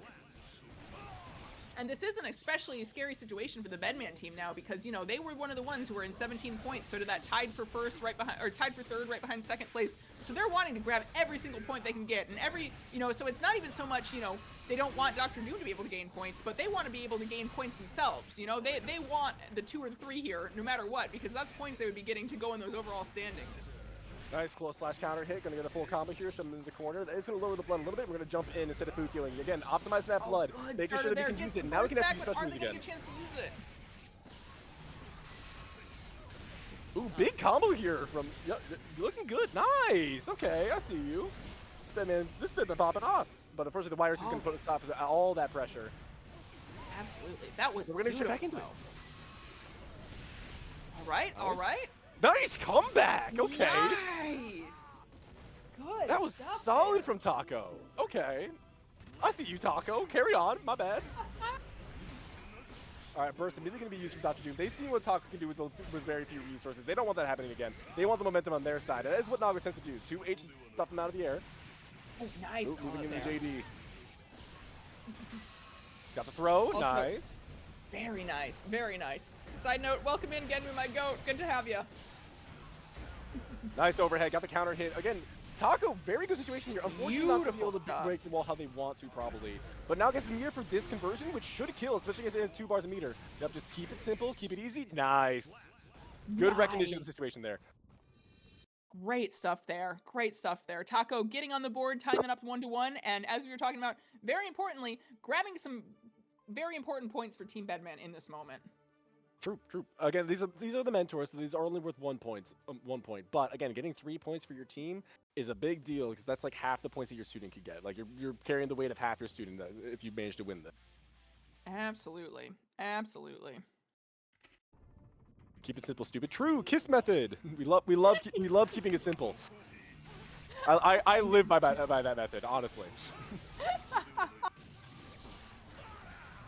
All right, Dr. Doom now trying to keep it simple though, trying to get in, and unfortunately it's going to cost them their burst. The blood is really high. Going to try to call out the error, but no, the 2H whiffs. Not going to look that bad for them though. As managed to get Taco back in that corner, but Taco with the 2K 2D into Beyblade, going to smothering them with these multi-hitting moves, trying to build that meter. Going to get stuffed out a little bit here though. Going to get the pressure started for Dr. Doom. No burst for Dr. Doom, so if they get caught, they're going to be careful. Going to move in with the Fukio, but now they're really high on blood. We're going to the credit card special, but it's not going to get a chance to be abused. Nice counter hit, close slash. Put him in the corner. Not going to get a pickup, barely not close enough, and now we're popping. But we blocked it, and we got it. Pop. Beautiful stuff there from Taco. My goodness. Yeah, Taco showing that they're not scared of this Nago. Nago had like that one really strong, really greedy burst bait. Wow. Oh, but they got it anyway. Oh! Oh, but you're not gonna really Never cash in on punished. it all that Never much. punished. That's Yeah, our but- goat, Dr. Doom. My goodness. The problem is they went for the burst bait, but this is the situation they're in immediately afterwards. They didn't really get the profit off of it. Now you're in the corner. You got burst back, but you got counter hit JS. Oh, very good stuff. A nice 2H, trying to stuff him out of the air. Gonna get catch. Oh, moving in very aggressively, getting that counter hit, close slash. Not gonna get as much of an elf they probably want. They just need one more hit though. Beyblade in. Fukio back. Unfortunately, getting caught. We got double meter here for Taco, but we do have bursts on Dr. Doom. Dr. Doom's gonna use it correctly here. Unfortunately, can't, and they're gonna get caught. Oh my goodness. Taco. Oh my gosh. I don't even know what to say about that. That was some beautiful stuff right there. Taco is being the wall that Dr. Doom needs to get over, and currently the wall is still being built as we speak. The cinder blocks are being added every single step because this is looking tough for Dr. Doom.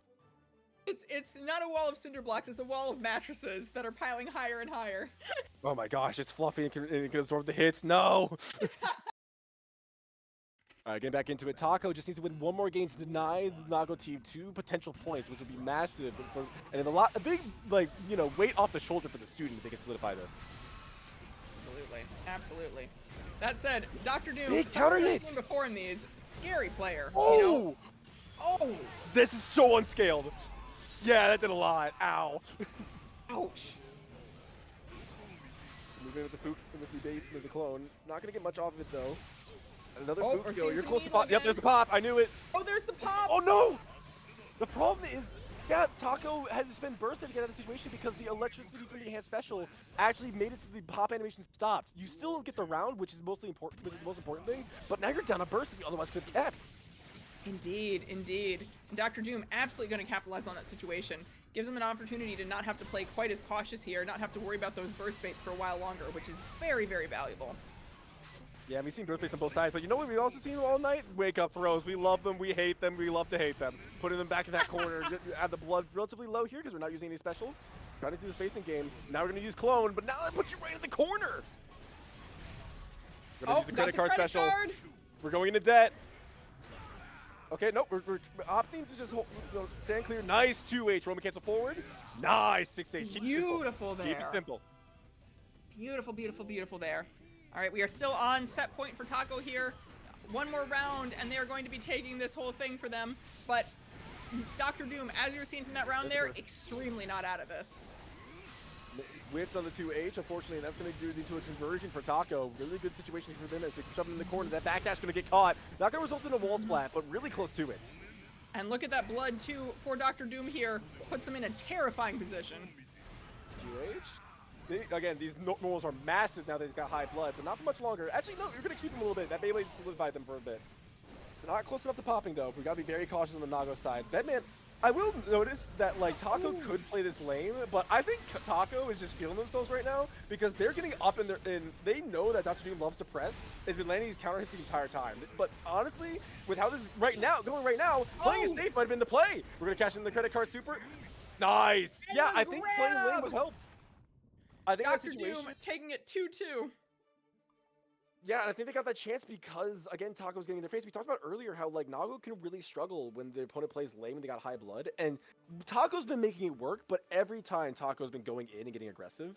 And I think they finally got punished for that as as Doom finally found a way to get out of that situation and turn it to their offense. And even though they're high blood, Taco's already on top of them because Taco wasn't willing to play page and play lame. Absolutely, absolutely. And I think that can be one of the kind of scary things to have to deal with the pros and cons of when you are playing a zoner or even a character who is wanting to maybe do some zoning in the moment. Is that, you know, Nago at high blood, you can chip him out. You know, that's a very, very good opportunity to chip him out. But you also have to be very careful of just how long ranging those normals can be. You know, so I think that makes it like a very scary calculus for the other player a lot of the time.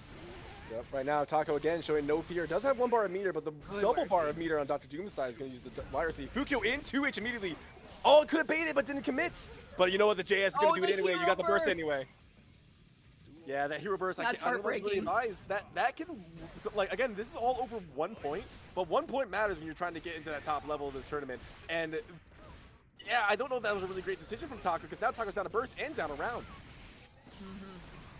Yeah, I feel like that had to be one of those sort of like instinctive reaction things where you're not quite You're not thinking about your health in the moment. You're just going, I don't want to be out of this yet. I don't want to be out of this yet. All right, credit card special. Not really cashing in on it or anything. Not playing the risky style. Gonna get into JD. Gonna get the second overhead, but not convert it. But the pop catches the Beyblade. Giant normals from Nago. Giant normals from Nago. They hurt like hell. But there's the JD. There it is. Taco managing to salvage it a little bit, and now they have the burst lead, but they need to clean it up here. They don't have that extra round to work with anymore. Oh, a lot of blood's being spent from Dr. Doom, but they're managing to get the hit, which is going to lower the blood levels a little bit. This is huge, especially if they jump in instead of Fukiling in. But unfortunately, going to get caught by Taco. Not quite a clean OTG situation, but the Beyblade is going to catch anyway. Nice. Can we hit the super? Nope, we're just going to wall. Quite a bit of damage. Taco might be able to get another burst here before they die, but the problem is it's Nago damage. Nago gets the right starter with the right situation. They might be able to kill anyway, but the YRC is going to make it really hard for that to happen. Nice 2H, get the air avoidance. Nice tap on the 5P, gonna move in. Nice catch on the trade! Unfortunately, not gonna be able to get the pickup. YRC, get him off. Where did Taco's health bar go? They had one just a moment ago. Oh my god! No! Oh, Doom getting the comeback. Oh my god. I think in the end, there was two things that really kind of like murdered Taco there. One, that hero burst is not great. To be blunt, that hero burst is not great. I think that put them in a really bad situation. Two, I think, as we alluded to earlier, they are not as scared to get up in the Nago's face, which on one hand is great. On the other hand, though, you are playing right into Nago's hands when they're immobile. You're putting them right in the range that they want to be to get that comeback coming, because they still have the damage output. So, but with that, in the end, it's only 1 point difference. So you still managed to get close to maximum points for the mentor side for Team Bedman, and now Ultimate's going to come down to the students. Absolutely. Absolutely. Yeah, and I very much agree with that. I very much agree with that. You know, it's... And I think in one particular, that's one of those things, too, where, you know, Dr. Doom is, in particular, like a very... We saw it in the Biken match, too, you know, where Dr. Doom's Nago is just really, really scary with that pressure, you know? So even if you fought Nago before, you cannot necessarily count on your Nago game plan to work against Dr. Doom in particular, and that can be a very hard thing to adjust to.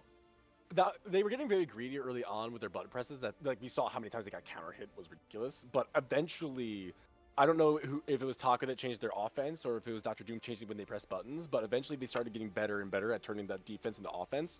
And when you're up in close quarters with Nago like that, you're like at least half your life is forfeit. Absolutely, absolutely. So that being said, we're going to go into the student side. So we'll be seeing Joseph again, you know, from the beginning of the stream. We saw them earlier, but now we're going to see a new student in the form of Platypus. Indeed, indeed. And Yes, no, I've been told Platypus.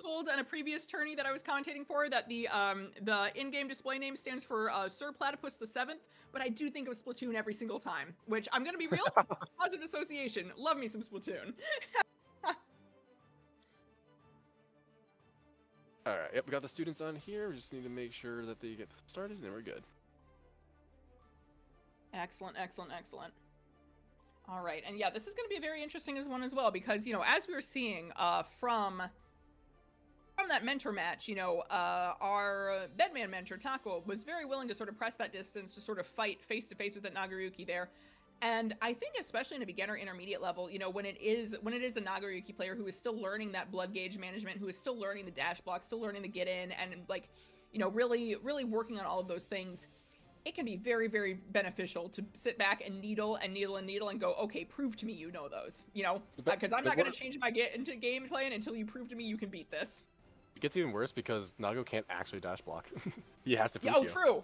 Yeah. True, that's right. You have to, that's right. as your best option for moving in without blood as Nago is to jump forward and hold back. Oh. Okay, we're making a lot of complications. It won't take long. Gotcha. So either way, but yeah, no, like Nago physically cannot dash block because he can't dash forward in a traditional sense. So it's already tough enough trying to teach like new players how to properly dash block zoning, and it gets that much worse when you're playing a character who can't even do that. Right. It's so funny. I don't think I ever properly realized that Nago couldn't dash block until I made friends with Nephrim, the Nago player. Yep. And I was like, oh yeah, like one of the first times we were playing, I was like, yeah, you know, Rensen, it's just really good if you dash block, and she had to be like, that's great, but I can't. Like that I don't physically not an option they have. Yuki can't. Yeah. And I was like, oh no. It is Oh, not you, that they. I'm It's not so that they sorry. can't learn how to. It's that they can't learn to on that character because it's just not an Yes. option. Yes. And it's very, very funny because Yeah, Nephrim, the same Nago friend, also does Axel as a secondary sometimes, and it's always really interesting to watch her like hop on the Axel and then slowly remember like, oh my god, I can dash block on this character. Oh, I can run. Oh. Yeah, it's if you play Nago, Potemkin, or Johnny, it's just the curse that you bear. Like you will not have that defensive approach option, which does kind of suck. Right, right. And something I think too, you know, and it's hard to say struggles with because Slayer mains seem to be living their best life the whole entire time, but it is definitely something where, you know, Slayer has that same sort of thing of he has to be very committed on those moments. Yeah, I forgot. Slayer also suffers from that. You're right. Yeah, because zoning Slayer out is actually a decent way to deal with him.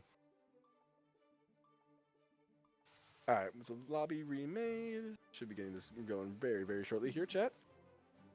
Yeah, and this is also very interestingly, you know, a calculation that has changed a lot for Nagoriyuki and for the other dash lacking characters of, you know, pre-stride 2.0. Okay, you can't dash block. You do have wild assault, you know, and so if you really need to, you at least have that white wild assault. Not a bad thing to count on. And all of a sudden, you can't count on that anymore, and that makes things a lot harder in the lives of the characters who would previously would get some really good value off of that. Oh man, I can't. I have one less way to skip neutral, quote unquote. No, I have to play fundies as a big body.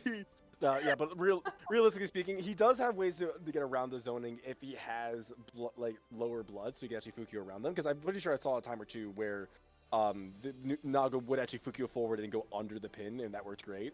But like the moment that blood is in the third gauge and it's questionable whether or not you should Fukio, it gets really questionable what you should do. Absolutely, absolutely. Yeah, and I think that's a very, very big part of it. Like, you're exactly right. It's not so much that Nago doesn't have options, it's that it was very beneficial for Nago to have options that could run off of two different bars. You know, because then it's like, oh, okay, I have one but not the other. I can choose which option I'm going to take to get in here. Yeah, if you didn't have one resource, you could just spend the other one to make up for the compensation, which is generally how his offense, because when he's got high blood, then he usually can use tension. But tension... Oh, the tension can technically move you forward with dash RC because every character has dash forward RC, so that is technically a way that Naga can move forward. But it's still not the greatest use of your gauge when you're trying to use that to compensate for your other weaknesses of being high on blood. So like, comparing that to using half your burst on a high health character to get past zoning options, it pales in comparison. Absolutely, absolutely. And having a moveset option that doesn't pop his blood really helps. Yeah, because like again.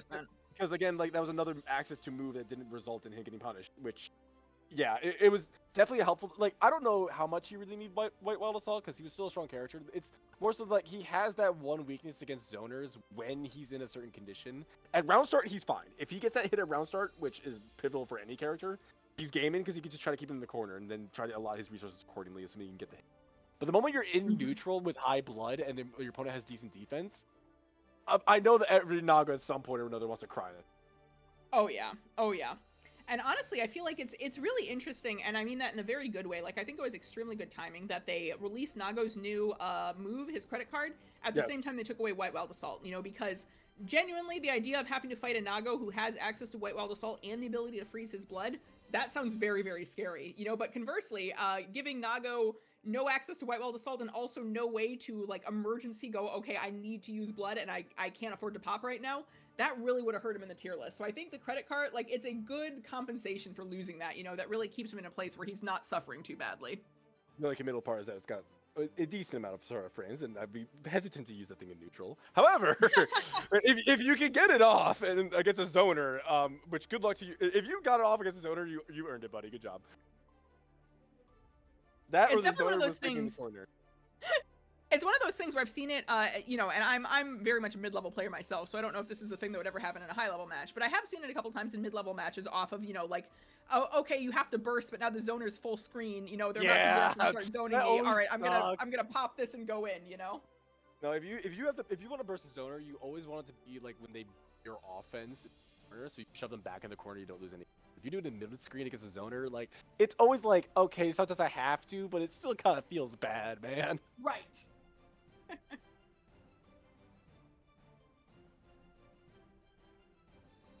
Oof, okay. Gotcha. Unfortunate. Unfortunate. Yeah. These So, things happen sometimes. in case chat couldn't hear that, unfortunately, the Nago is having connection issues. So they're going to be DQ'd this round, unfortunately. So that will be automatic points for Team Bedman, which will likely ruin, given how late it is, that will likely ruin Team Nago's chances of getting the grants. However, that significantly helps Team Bedman getting grants, because right now they're in second place.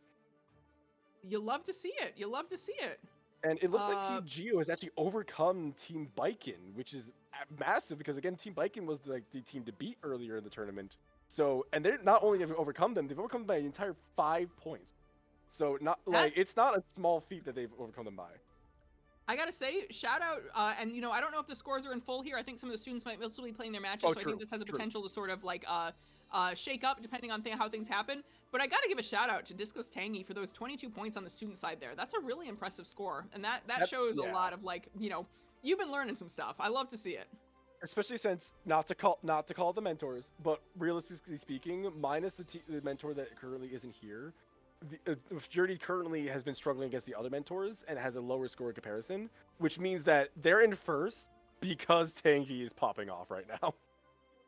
And well, I don't know if I'd say struggling too much. I think all the mentors are pretty like close. Oh no, they're doing fine. Up or minus, but they're all pretty packed up well. I think all the mentors have been doing well. But I definitely agree that Discuss Tangy has been carrying that very well. That's really cool to see. Don't get me wrong, 7 points is completely fine and completely understandable. And if I was being somebody who's done the mentor for this, I'd much rather the student be popping off while I'm struggling. Like that's a good sign because their victory is our victory at that point. So and that's gonna. Go ahead. Oh, go ahead. So yeah. Oh, all I was gonna say. Oh, sorry, we're getting a bit over each other now. Go ahead. Sorry about that, Axten. Okay. I was just gonna say that the Geo player like managing to like, because usually the mentor plays first and usually supposed to be like the stabilizing factor for the student. That means that Tangy is just saying, I don't need my mentor to like really do extraordinarily well every time. I just need to be them to be here with me, and I'm just gonna go ham on the other students. And getting 22 points is definitely representing that mentality. Absolutely. The power of friendship. And true. As someone who was lucky enough to be able to be a mentor in this one of these times, genuinely, there is no prouder feeling than watching your student get to fight. You know, agreed. Shout out Gear. I saw you in chat earlier. I don't know if you're still here now, but shout out to my student Gear. Great player, wonderful Axel. But you know, that's kind of the real joy of the mentor. You know, where it's fun if you win your sets. You know, especially when you're on stream, you want to do your best, you want to put up a good show, but it's so much like nothing compares to the excitement of watching your student get to play and watching them hit some stuff that you know that they weren't hitting before and just going, I'm so proud of them.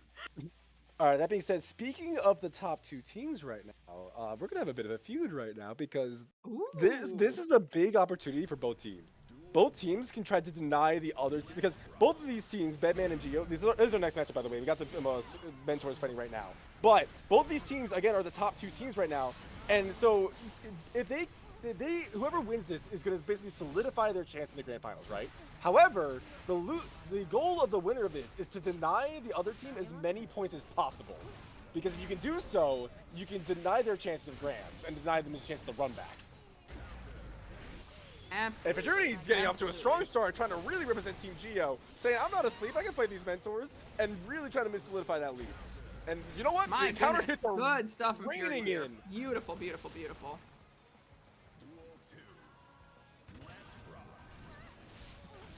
Nice catch from Taco here. Gonna get up close, get the personal. Yep. Again, not the Bedman to play in lane. This Bedman will get up in your face, will rush you down, will keep that pressure going. And honestly, that's kind of what I heard about Bedman as an archetype this season. Is that basically you have to survive 2 rounds of Bedman pressure loop before you actually get to do anything about it, which is kind of obnoxious, but you know what?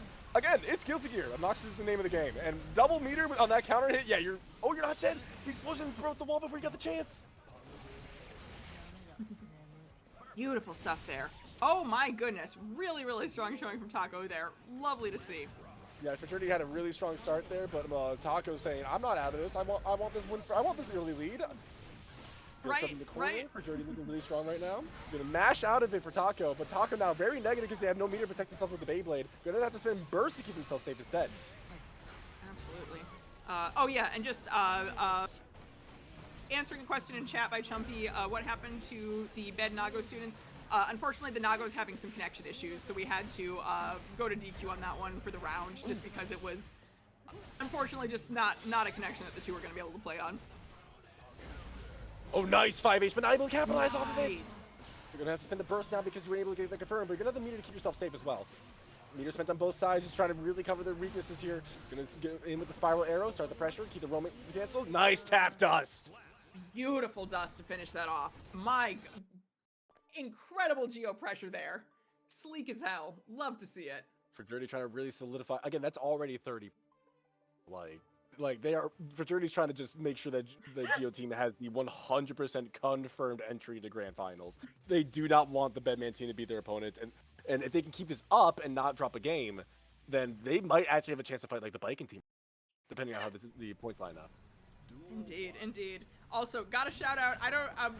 Fury getting 30 is beautiful. I love it. Just feels amazing. Alright, we're going to go back to neutral, but it's a little bit scrambly, and the scramble is going to result in Fraternity losing their burst and losing their pressure chances, as now Taco right on top of them makes dash out for the pressure, got the counter hit already, and you already used the burst earlier, and now pressure, nice blocking the high, but there's another one!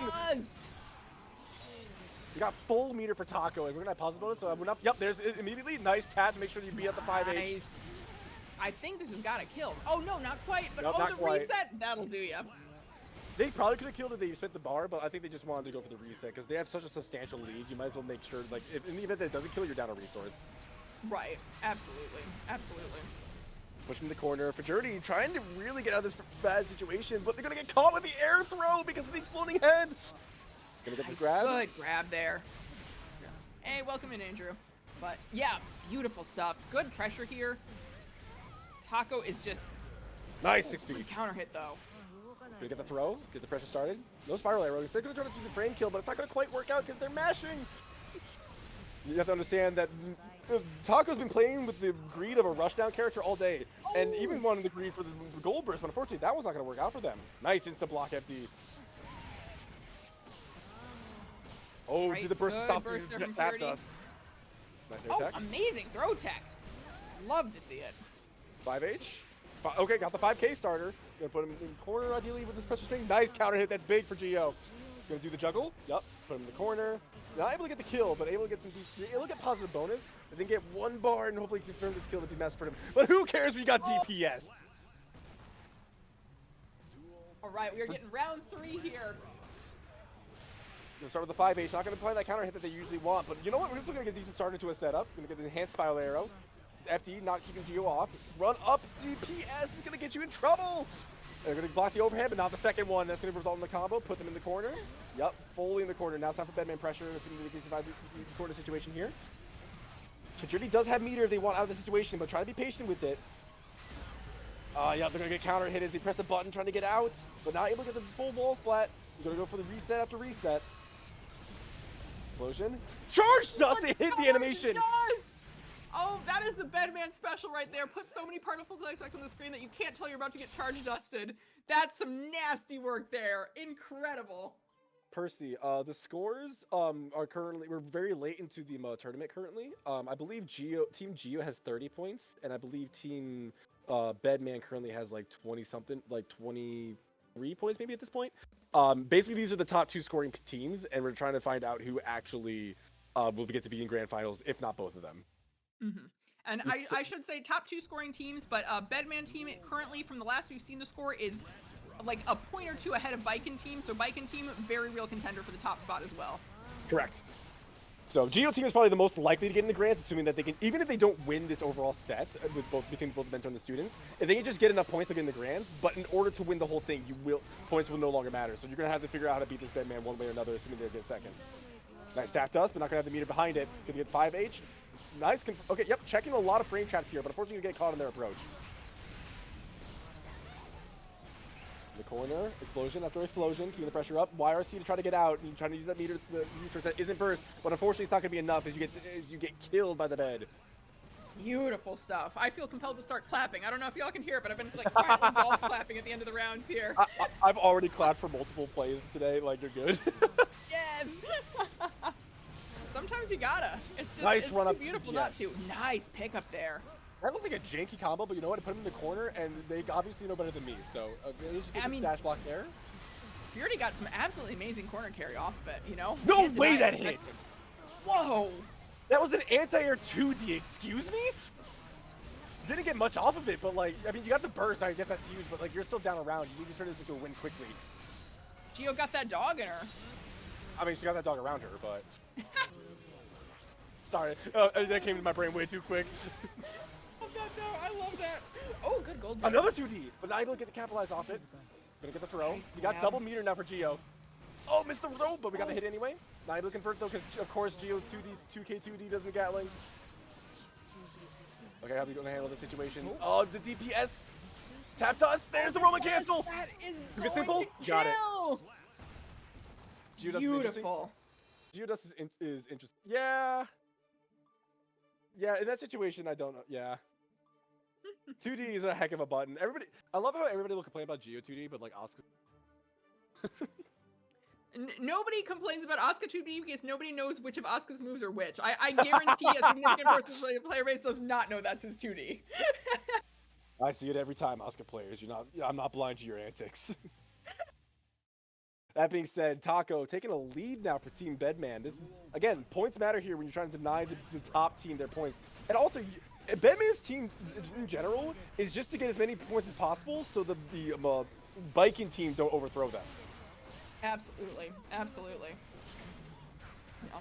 And you know, now that I think about it, this is very much like a Family Feud match. Gio out here bringing her mom to work, Bedman out here bringing its little sister to work. You know, it's a teamwork kind of thing. You love to see it. Yeah, well, right now Gio is, Bedman is bullying Gio and her mother. I don't know if I get that analogy. Continuing on. Now we get back to that's not even an analogy. Inexplicably, Ray is apparently canonically Gio's adopted mom and/or mother figure. We know very little about what happened there, but that is a thing. most of the lore. That was something I did not know.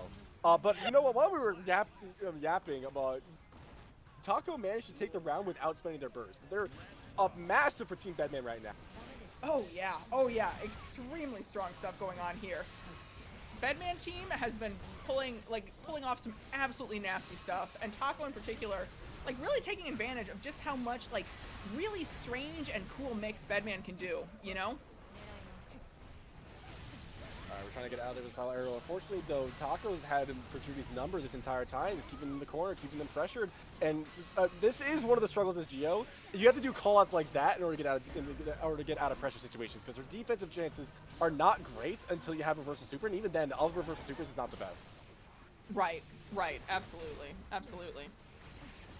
All right, and again, for Journey right back in this corner, they're basically grounded with how often they're in this corner. Oh, that might be. Yup, there it is. Team Bedman going up 2 points over Team Gio this set, which with the ultimate score of 1-3. So that means maximum points on the mentor side for Team Bedman, and unfortunately, Team Gio just needs to survive with enough points to end up in grands.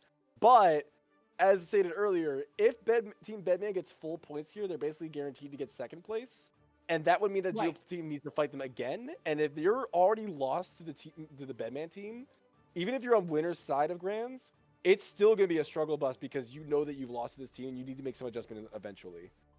Well, Team crucially, Gio basically though, if I remember... Oh, sorry. Good. You're good. Oh, I was just going to say, crucially, if I remember, the mentors I don't think fight in grands. So if Fury manages to make it to grands, Fury is not going to have to fight Taco. That is all on the students. Sure.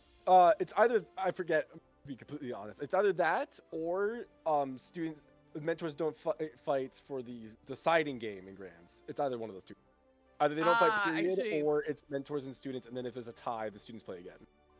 Gotcha. It's one of those two options. We'll find out when we get there. Yes.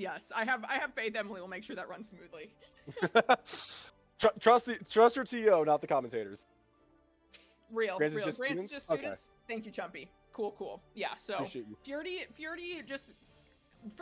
did a good job, I think, of grabbing that point, because like you were saying, just need to make sure you get into grands and then put it like that is on your students once that happens, you know? So just you got to trust in the stuff you taught your students up to this point. So it's possible, if the points go the right way here, that we'll be having a little Grants preview here, assuming that if Tangy mops the floor with Splatiri, and then Team Biking kills it, this is not Grands. But if the expected outcome happens, then it will be Bedman versus Geo in Grands, and it'll be these two. Right now, well, Splatiri is looking really strong at the rip here. Beautiful stuff here. Beautiful stuff here. But not even burst spin. Got the tap dust. Not going to spin in the meter though. YRC spent to get the pressure off, and now we finally get to land a far slash, which is actually pretty decent because at least now if you lose the round, you at least took their burst with you. You spent a temporary resource to get rid of the permanent resource. That's not the worst trade in the world.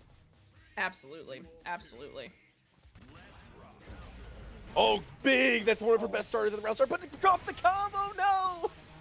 And Oh, that's a bummer. That's a bummer. That cost you a wall break. Oh no, that cost you positive bonus. Great Now dash that- blocking here, though, from Discus Tangy. Really, really, really sort of cornering Platypus. Yeah, but unfortunately, Platypus going to catch him with the better normals of Bedman. Going to put them in the corner, try to get that pressure in the counter hit. Who needs pressure when you can just combo? Good burst, but Platypus now gets to do a little bit of needle zoning, catches Discus Tangy out, pushing them back in the corner. Oh, we managed to catch. Okay, start the pressure. Spiral arrow, enhance. Got the plus frames. Oh, but it was trying to get more plus frames, but got greedy and got caught. YRC to keep him in the corner, understands that they have a good situation here, but again, the mash! Splatiri looking really strong defensively here, calling out a lot of Tangy's attempts to be greedy. Again! You can't get plus on this bed! Discus Tangy in a really scary situation here, just a tinge Oh, of the help needle. and that needle. Oh, yeah. Once you get down that low, if you are stuck full screen against Bedman, you're gonna have a nightmare of a time against those needles. It's nasty. Yeah, Gia, one of the better characters at dash blocking patch, especially since she has a step dash for dash block, and her dash by far goes like some furthest in the game. But at the same time, doesn't mean it's a fun experience. No, absolutely not. If your Absolutely not. main option against a zoner is dash blocking, even if your dash blocking is good, it still feels miserable. Oh yeah. Oh yeah. It's honestly, it's one of those very funny things because, you know, Bedman versus Axel, like, obviously Axel is more the zoner, but if Bedman gets that needle pressure started, it can be very difficult for Axel to interrupt. And I remember having one time, the moment in the middle of a match against a Bedman where I'm like, oh, this is what I do to people. I understand Yes. why people don't like Yes. fighting me now. Oh, Yes. I get it. Now, Geo's have to experience that constantly because the only thing that can break projectiles is a spiral arrow, which has a ton of startup. But you know what? We don't need to worry about that if we just get him in the corner. Just don't get too greedy because we know that Splatiri. Okay, what Tangy really needs to learn is a frame trap or two. Because if Splatiri is mashing this much, the counter hits you could get are immaculate. But unfortunately, you know what? We don't need the counter hits. We're just gonna get the hard meaty setups. There's a counter hit. There we go. Unfortunately, we're not gonna confirm all of it. No. Oh, we got the reversal super that should connect actually. Yup. Don't need to use the one cancel, or we can't. Gallop Nice grab.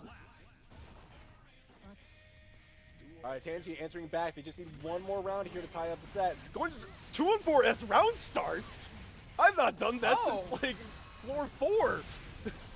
Hey, gotta throw it out sometimes. Make sure your opponent stays on their toes. Unfortunately for them, though, Splatiri was on their toes until just now. Has managed to get that good setup. A nice meaty. Oh, the 2-on-4 going over to the flex shield. Managed to get that pick up in the wall as well. Gonna get the OTG, get the really good close slash, but unfortunately, Splatiri bashing at the correct time. Managed to get the pressure, pushing back to mid screen. Probably gonna go back to neutral. The flex shield, now we're definitely go back to neutral, but you know what? Geo is just too quick. Beautiful stuff there. Beautiful stuff there. Yeah, and you know, saying Platypus was staying on their toes does offer, like, I now have the upsetting vision of wondering, oh wait, hold on, is this gonna be the kill? That is! Nice! 1-1, stuff. ladies and gentlemen. 1-1. We got a set. Beautiful stuff. Good stuff there from Platypus. So again, And I'm pretty good sure stuff from Discus Tangy as well. Like, really, really amazing kill there. You'll love to see it.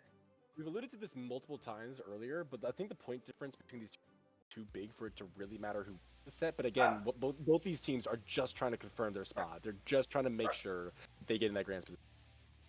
Absolutely, absolutely. Well, that's the interesting thing though, because if I remember right, Bedman team went into this with 24, but Geo team went into this with 29 or 30. So while it is a pretty 29. big gap, it is not an insurmountable one. It's not insurmountable, but if they keep going back, if the students keep going back and forth like this, then it won't really matter in the end. Right. Bedman teams dominate from here on out in order for it to matter. And even then, you're still Right. going to get the same grand final. It's just who's going to be on winning side. Yes, though that is a big benefit, because there is going to be like... Oh, they're leads on baited! both sides of this. They learned! Nice! They learned that Nice. Splatiri loves to mash in that situation and called them out for it. Nicely done! Very nice stuff. Alright, I got Batman pressure though. Again, not Good spending bur- because we don't good have it. Got the dust. double overhead.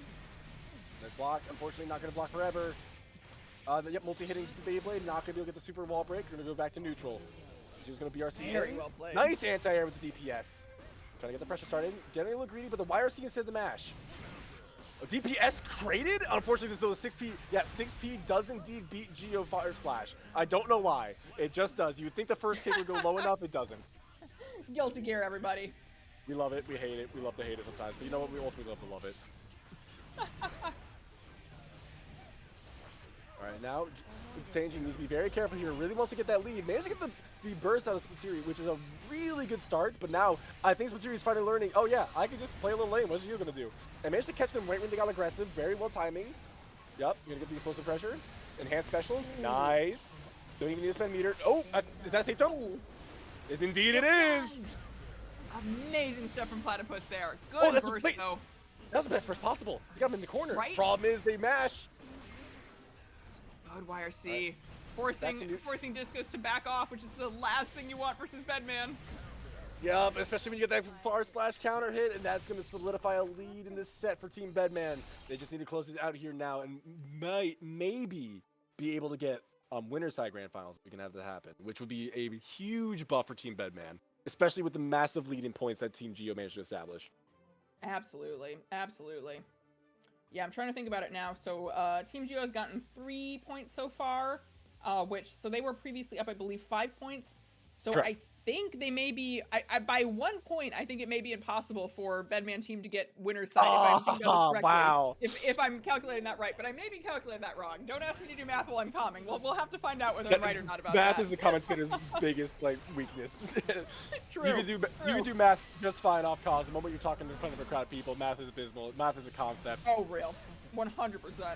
That being said, both bursts spend. I don't need math to figure that out, but I do need. But I will say, now we got Tanji in the corner, getting comboed, and really bad pressure situation here too. Not even a bar a meter to Tanji's name, and now they're getting hit just outright on the cross up. Gonna go over. Ooh, the multi-hitting multiple overheads. That might have crossed up even if they blocked all those multi-hitting overheads. So, yeah, that was a disgusting pressure situation. But you know what? They're saying, choosing to forget about it, choosing to move on, get the spiral arrow pressure, shove him in that corner. Beautiful stuff, beautiful stuff. Oh, you know what? Now that I think about it, and in fact, oh, nice! Nice! That hits! Whoa, okay, that was scary. They literally just jumped up to each other and said, nah, I don't want this situation. Yep, burst spent immediately acknowledging a really bad situation for Tanji, but now they need to get this hit, and they need to not let off the gas if they manage to get it. Gonna get the cross up. Nice yep, cross get up that there. hit. Gonna get the hard knockdown. Spiral arrow, got the counter hit. Super. Okay, nope, we're gonna have to hold on to the meter. Can they win off the situation? BRC forward, double BRC, but they get the hit. That's burst gone, but they gotta survive the zoning. Watch out for the lightning. Oh, Good. oh, so close. No! Check catch! No, it doesn't! No, it doesn't. Oh, No, they were up and backing. Platypus going to be taking that third game there. Beautiful stuff. Oh my god! And now that I'm thinking about it, I was recalculating as we were talking. So, Team Geo went into this with a 5-point lead over Team Bedman. Got 3 points off of their games here, but there are 9 points up for grabs. So if I'm correct, and Team Geo had 8 points there, would that mean that Team Bedman is now up by 1 point, or am I might still be miscalculating that, but I think it is possible. Well, we're about to see, given that set was over, so we should be able to go back to the scoreboard in a second here. And let's see here. It is. Oh no, but oh my gosh, Team Geo is out. It's Team Biking versus Bedman, and Team Bedman. That 1 point actually mattered because now they are 1 point over Team Biking, which will put them on winner's side. Oh my god. Oh. We're still waiting for things to finish out. All right. We're double checking the math. However, currently is standing that the grand finals will be Team Bedman on winner's side versus Team Bikin, but we will be double checking calculations because math is hard for nerds, which unfortunately all of us are. True. But oh my gosh, what a hype set that was. That was so fun. Like the Geo the geo pressure, the stuff Fury was showing off, and the stuff that Discuss Tangy was showing off there, just really, really nice pressure and control of the screen. And then in return, those Bedmans, just incredible patience there. We're good? Okay. We Bed got Bed Viking. Viking Grands, alright. Yep, again, that winning that set mattered because they are 1 point over Team Viking, which put them in grand finals winner's side. So That's amazing. Oh my gosh. Both mentor and student had to go all out in order to make that happen. That's amazing. You Overhead absolutely simulator love to see incoming. it. You are not wrong.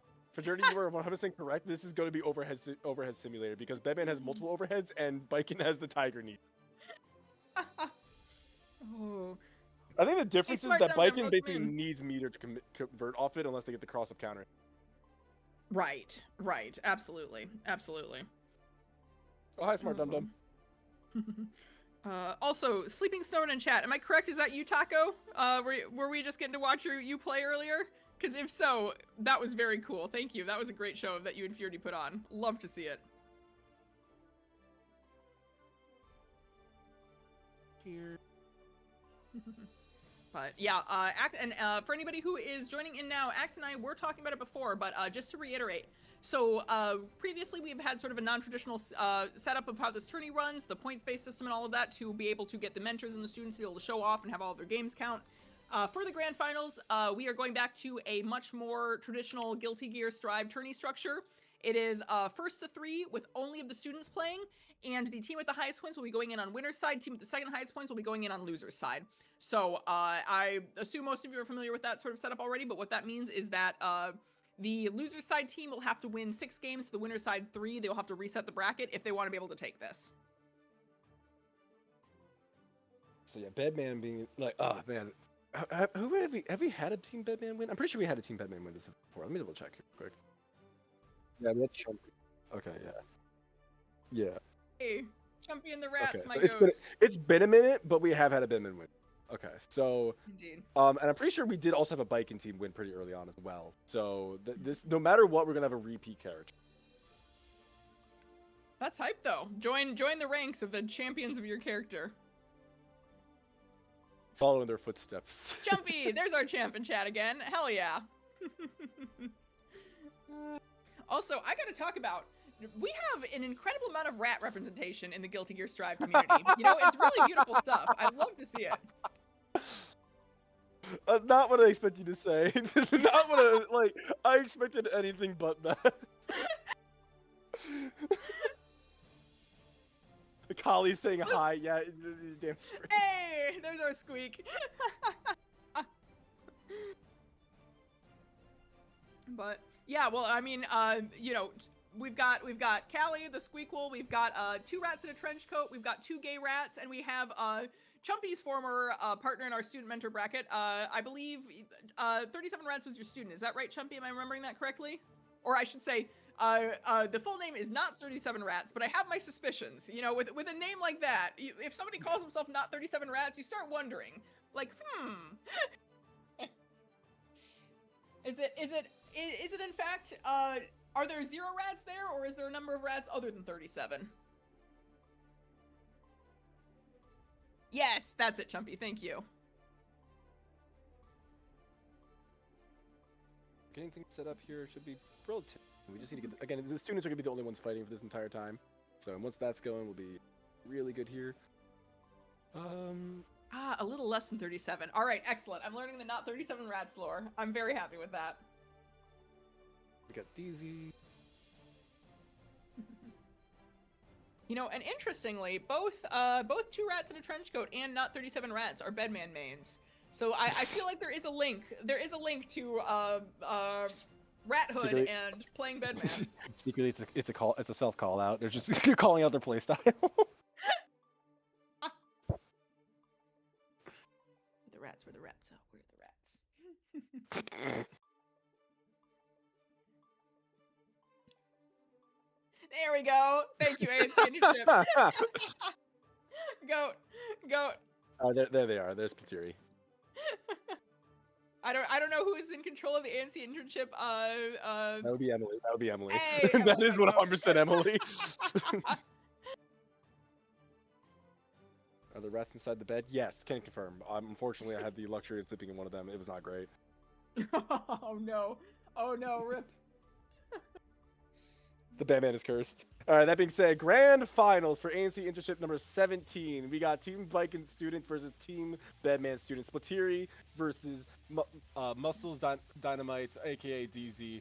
This is going to be a good time. Right now, we got Splatiri on the winner's side, with DZ being on loser's side. So DZ's got some work to put in for Team Viking. Let's see if we get it. But let's see which one we get the crown of being a second champion of their character. Absolutely. In the corner. Absolutely. Nice overhead. Ooh, Got the counter hit good with the Tommy spur there. Mat. Yep, wall splats. No super though, opting to hold on to the meter.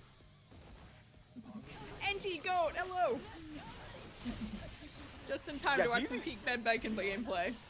DZ's starting strong right now. Holy crap, is that oh perfect? my god! That is Right indeed into- a perfect. That is a heck of a way to start grand finals. DZ's showing absolutely no chill, and I mean that as the highest compliment possible. You come out of the gate thirsting for blood.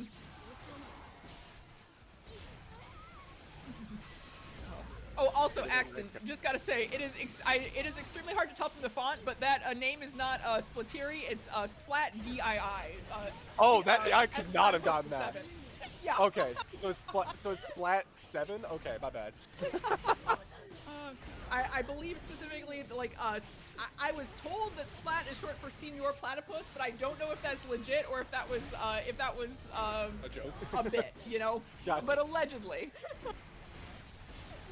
Okay, well right now Platypus will be getting in there, gonna get the overhead counter hit. This is a really good start here for Platypus. Gonna put him in the corner. You gotta watch out for that parry, but you know what? The parry doesn't matter if you do JAD. Oh, now got that hit, got the meter just in case. Yup, confirm it, keep it simple. Nice. Nice. Beautiful stuff. Beautiful stuff. Ah, Sir Platypus is 7. Thank you, Callie. That makes sense. Oh yeah, so flat, got it. Okay, yep, that makes way more sense.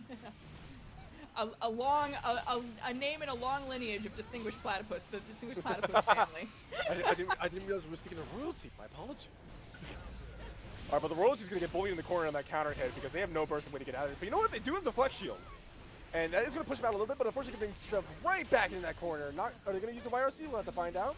Gonna use the Tommy Mac, cover the pressure. Yup, that's the far slash counter hit, but not able to convert off of it. Beautiful, Far side, yep, beautiful. looping it. Got the count. Yup, nice. Not able to convert, but you know what? Counter hit doesn't care. In the corner again. Right now, like DZ just amping the pressure up.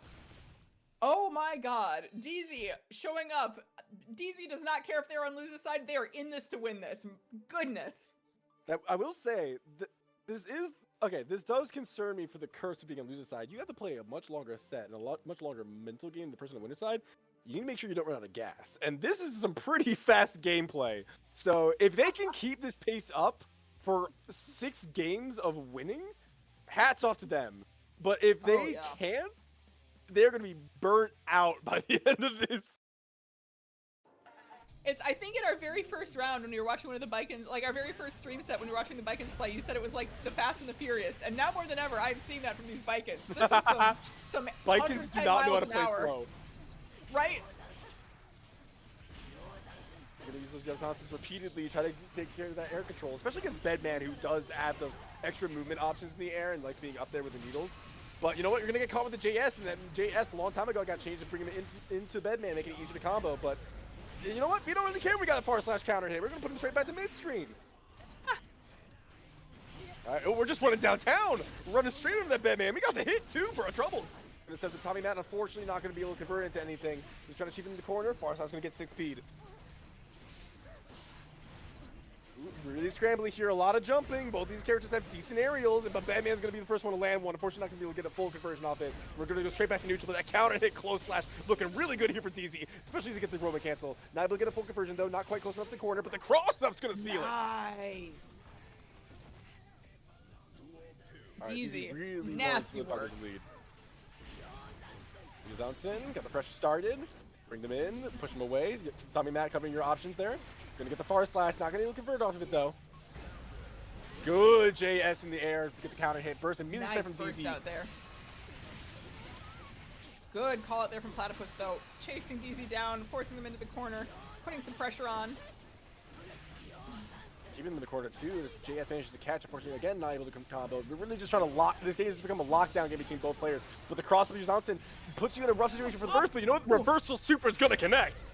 That'll do it for you. That'll do it for you. That's some good damage right there. Alright, area situation. Another Johnson cross up for the combo. We got full meter though on Platypus' side, but we're not gonna get a chance to spend it. No, they dropped. But the JS seals it. We got it. Follow up.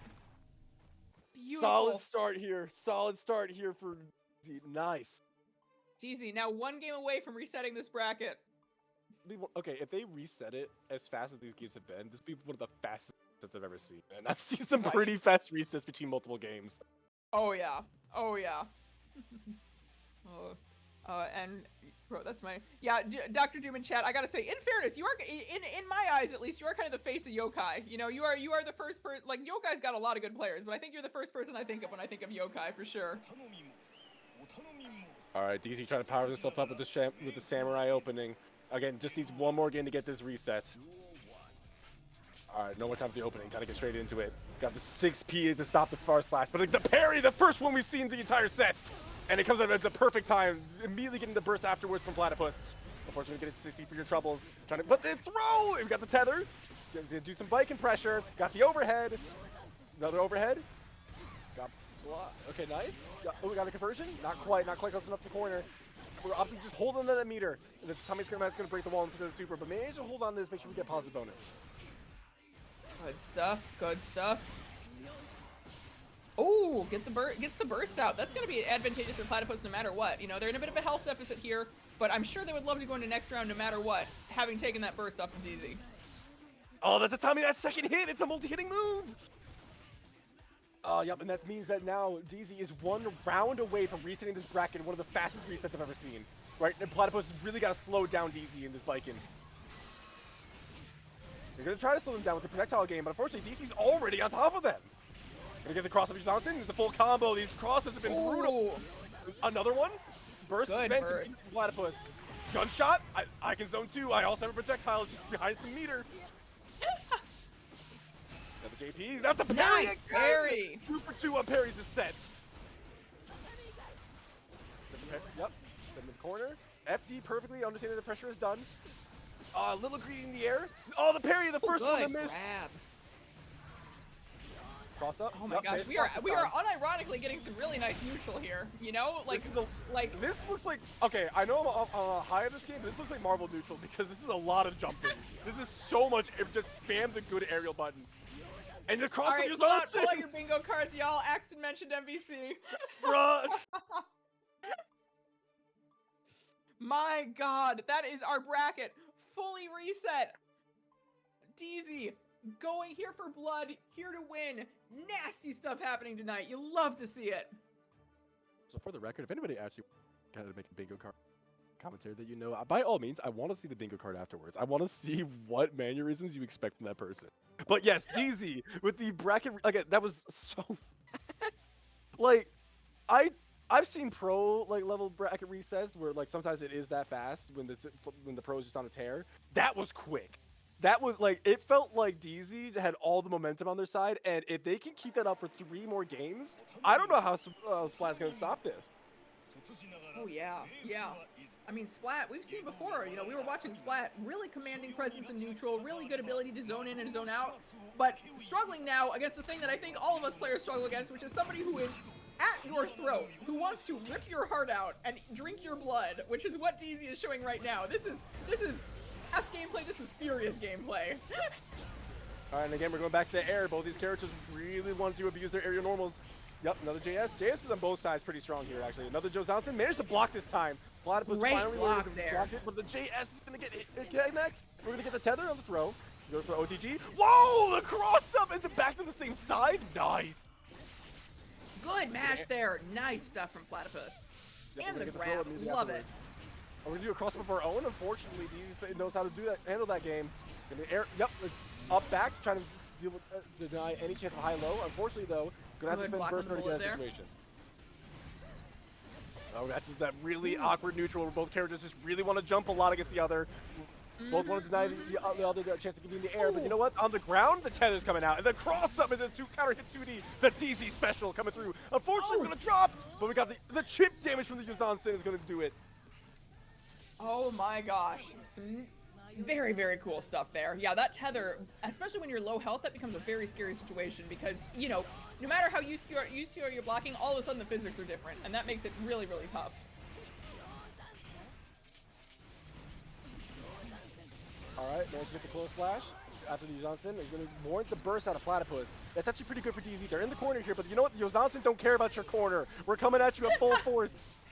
And, okay, Platypus finally managed to mash correctly on DZ pressure, but the parry comes out again! 3 for 4. Gonna get the 2D, gonna shove him in the corner. Oh, that Kabari. Nice. Very strong lead here for DZ. Just needs one more solid hit. Unfortunately, the chain is not going to come out thanks to the BRC. Had a stylish combo, dropped it, but you know what? We lead into another one. Going for the cross-up. But they're going to miss the grab. No punish, though. PRC, now option to throw instead of going for the 2D. Platypus needs to FD. Oh, no. Yep, good call. The chip damage again. Yeah, Platypus is playing great defense there, but if you are not FDing that, Baiken is just going to, like, tick by tick by tick, take the last of your health away. Yeah, especially since Baiken has a lot of moves in her block strings that do involve a lot of special moves and or normals that are particularly like able to do chip damage over time. So yeah, and this is also just a true thing in general in Strive, because Strive is a game where chip damage kills. If you're not sitting there FDing when you are that low on life, it's only a matter of time, assuming you can't get out of that defense situation.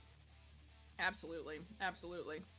All right, now for also, the first this is a side note, but I was seeing. Oh yes, what's that indeed? This is the first time throughout this entire set. I know it's been a short one so far, but this is the first time that DC's actually had a proper lead over Platypus. Oh, true. All right, now Platypus opting to slow DC down a crap ton, opting for the zoning game plan. Managed to do it correctly too, managed to get the 6P, but now they're advancing in, and that's when the Yuzan-Sin connects. Using the red RC. Good catch from Platypus. But the parry! 4 for 5!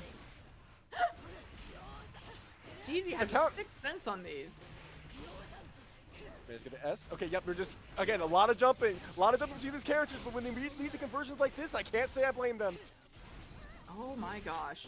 Got the 6 yeah, off. Dominating Moon, I'm assuming you're listening right now, you gotta make sure your student knows that using psychic powers to read their opponent's mind is against the ANC rules. You know, if they've got some kind of, like, mind-reading powers, they gotta be turning those off for this.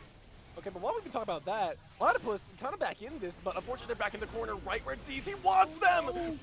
Oh, they had such a chance! No! That's the commentator's curse for you there. I'm sorry, Platypus, that wasn't your fault. We did that to you.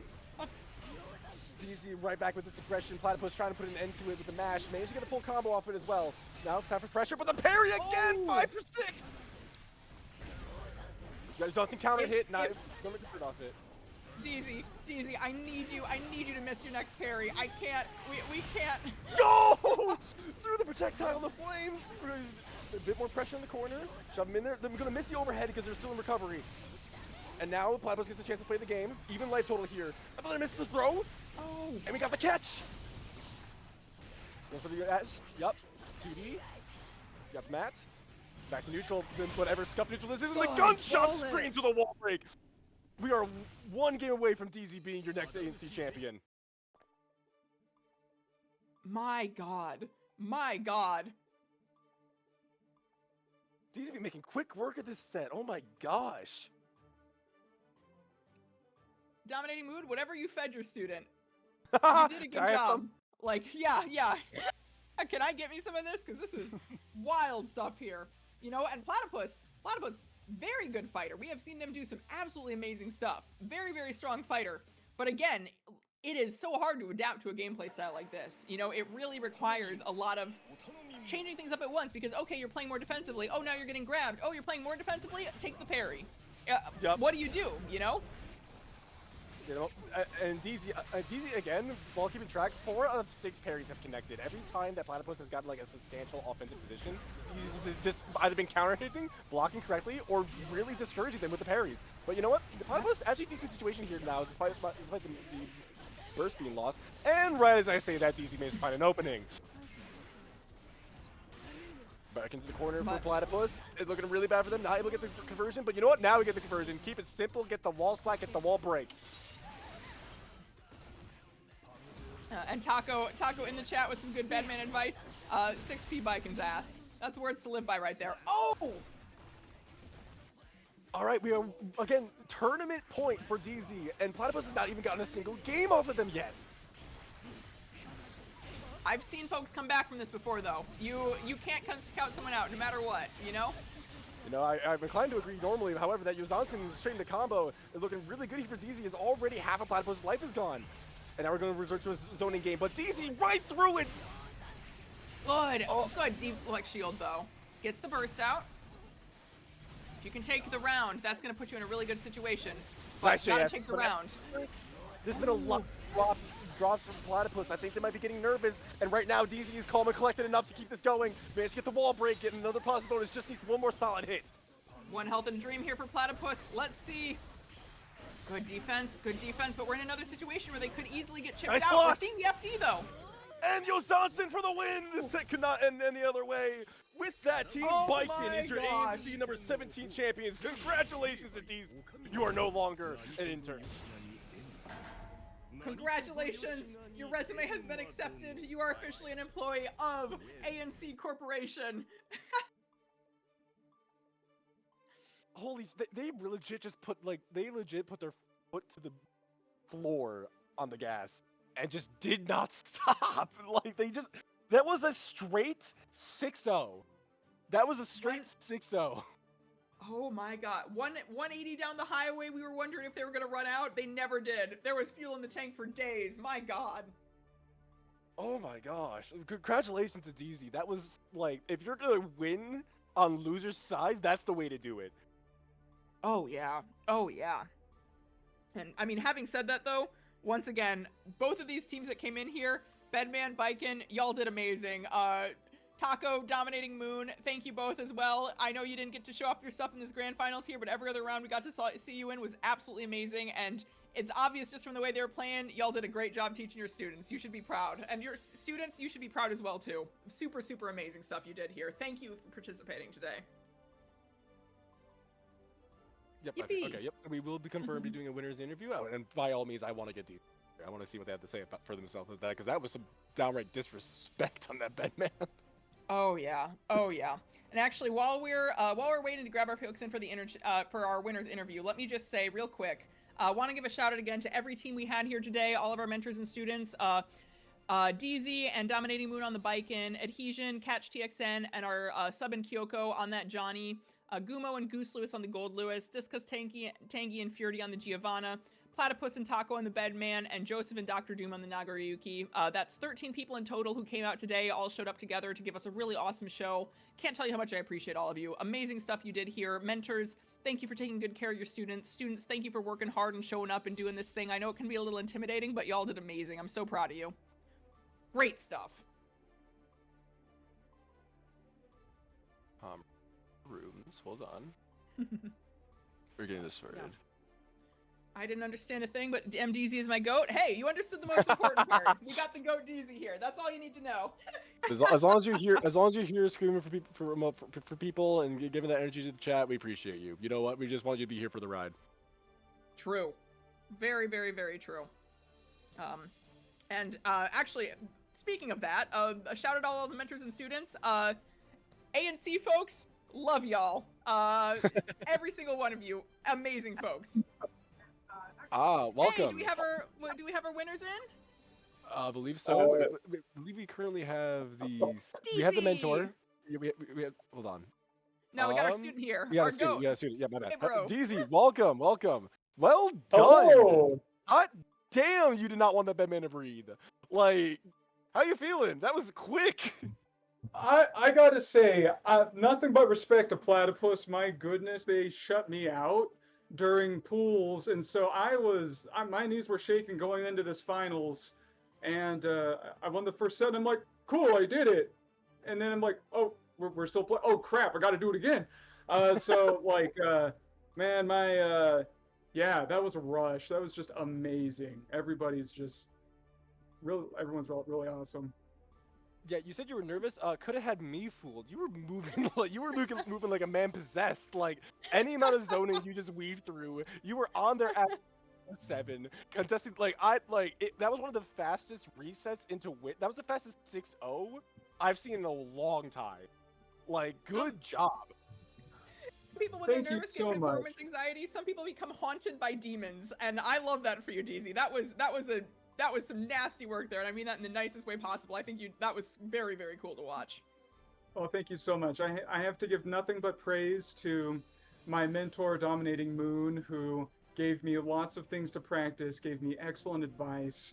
Just this win is for them. They told me go and win, and Hell yeah. I did it. I did it, boss. Mission Hell yeah. complete. Mission Alright. complete. To ask you a few questions. So obviously you just thanked your mentors. Anybody else you want to shout out or thank for you getting to this position? Yes. So I think my number one shout out is to my buddy Roll Tanks Roll. He is watching this Twitch stream. We've been playing Guilty Gear together casually since the X on our Game Boy Advance years ago, and he's hell just yeah. always pushing me to be better. I will say if there's one matchup I was really ready for, it was Johnny, and he made damn sure I was ready for the Johnny matchup because he's a Johnny main. So thank you to Roll Tanks Roll in the Discord.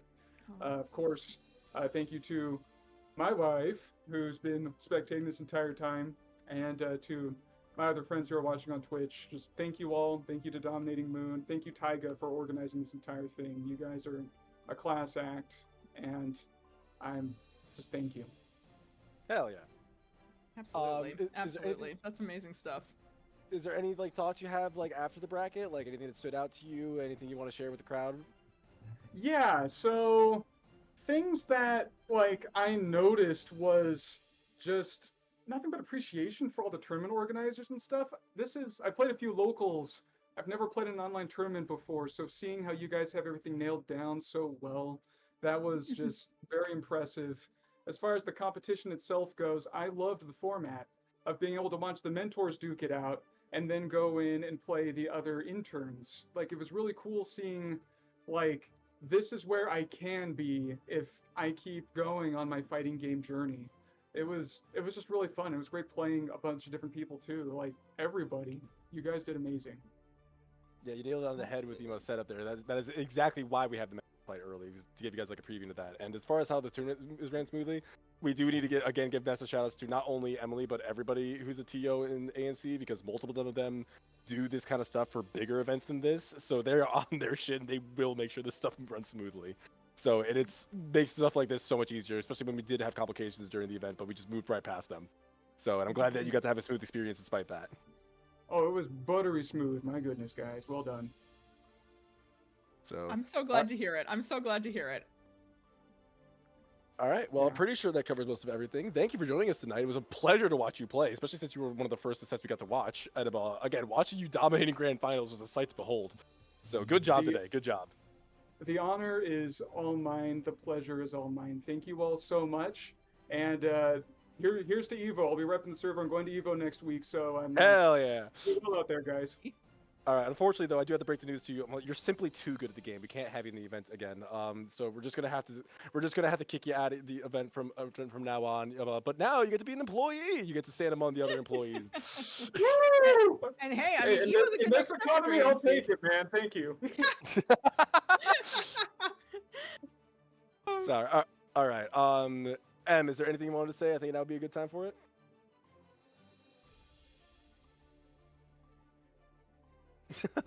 Okay. Yeah, for a second, guys.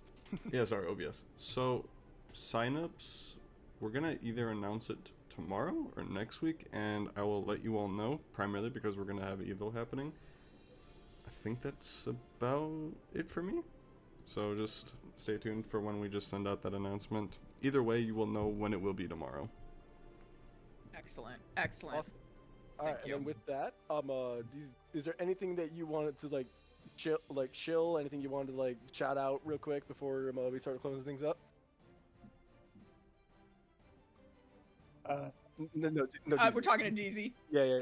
oh, I mean, just I guess shout out to everybody. Everyone's amazing, and you know, thank you for giving me a job in this economy. I appreciate it, guys. Hey, it's experience. It's, you need it. This is good for your resume. This is a resume builder. It's fight. Hey, It's you know what? it's Hey, it's I it's could work fighting in off a college lot. credit. All right. With that, Jorts, is there anything you want to say to the crowd? I mean, I was sort of saying it before, but just in general, every time ANC lets me on comms, I feel so incredibly grateful. I love y'all. I love your community. TOs for ANC, you do an amazing job running this ship. In particular, shout out, as Em was saying, to Mav and Tato, who are helping out a lot with the scores and stuff behind the scenes today. Shout out once again to Emily, the current ANC head. She does a ton of work running all of this. She was the one streaming this today. She does an absolutely incredible amount of stuff. I cannot praise her enough, cannot say enough how much she does for this community. Really, really appreciate her work. And then, as always, of course, shout out to ANC's founder, Chloe, who is the whole reason this thing exists, and always, always, always grateful to her for her presence and the things she created here. So, ANC, love y'all. Thank you for having me on again. And as always, boss sweep. Shout out to my crew as well. All right, I'm pretty sure that just leaves me. A lot of my sentiment is the same as Jorts. By the way, Jorts, lovely commentating with you today. I had a blast. Same. And so with that, I'm sure most of you in chat already know about ANC, but if you don't or you're a first-time viewer, please by all means join. We're a very lovely community, and if you want help getting better at the game, we can try to find you somebody. Even if we don't have somebody actively in our server, we can go to other servers and find you. We've done that before. Also, again, yes, shout out to Chloe. Yes, shout out to our mod team. We love them. They do a lot of work for us to make this go by smooth. Thank you guys all for having me. After that, I don't have any personal social media or anything. If you want to find me, you can just find me in the server most likely. After that, only main thing I can say is go out there and play other fighting games as well. Have a good time. All right, I'm pretty sure that should wrap it up. So with that all said, thank you everyone for joining us. It was a great night. I hope to see you next time. Absolutely.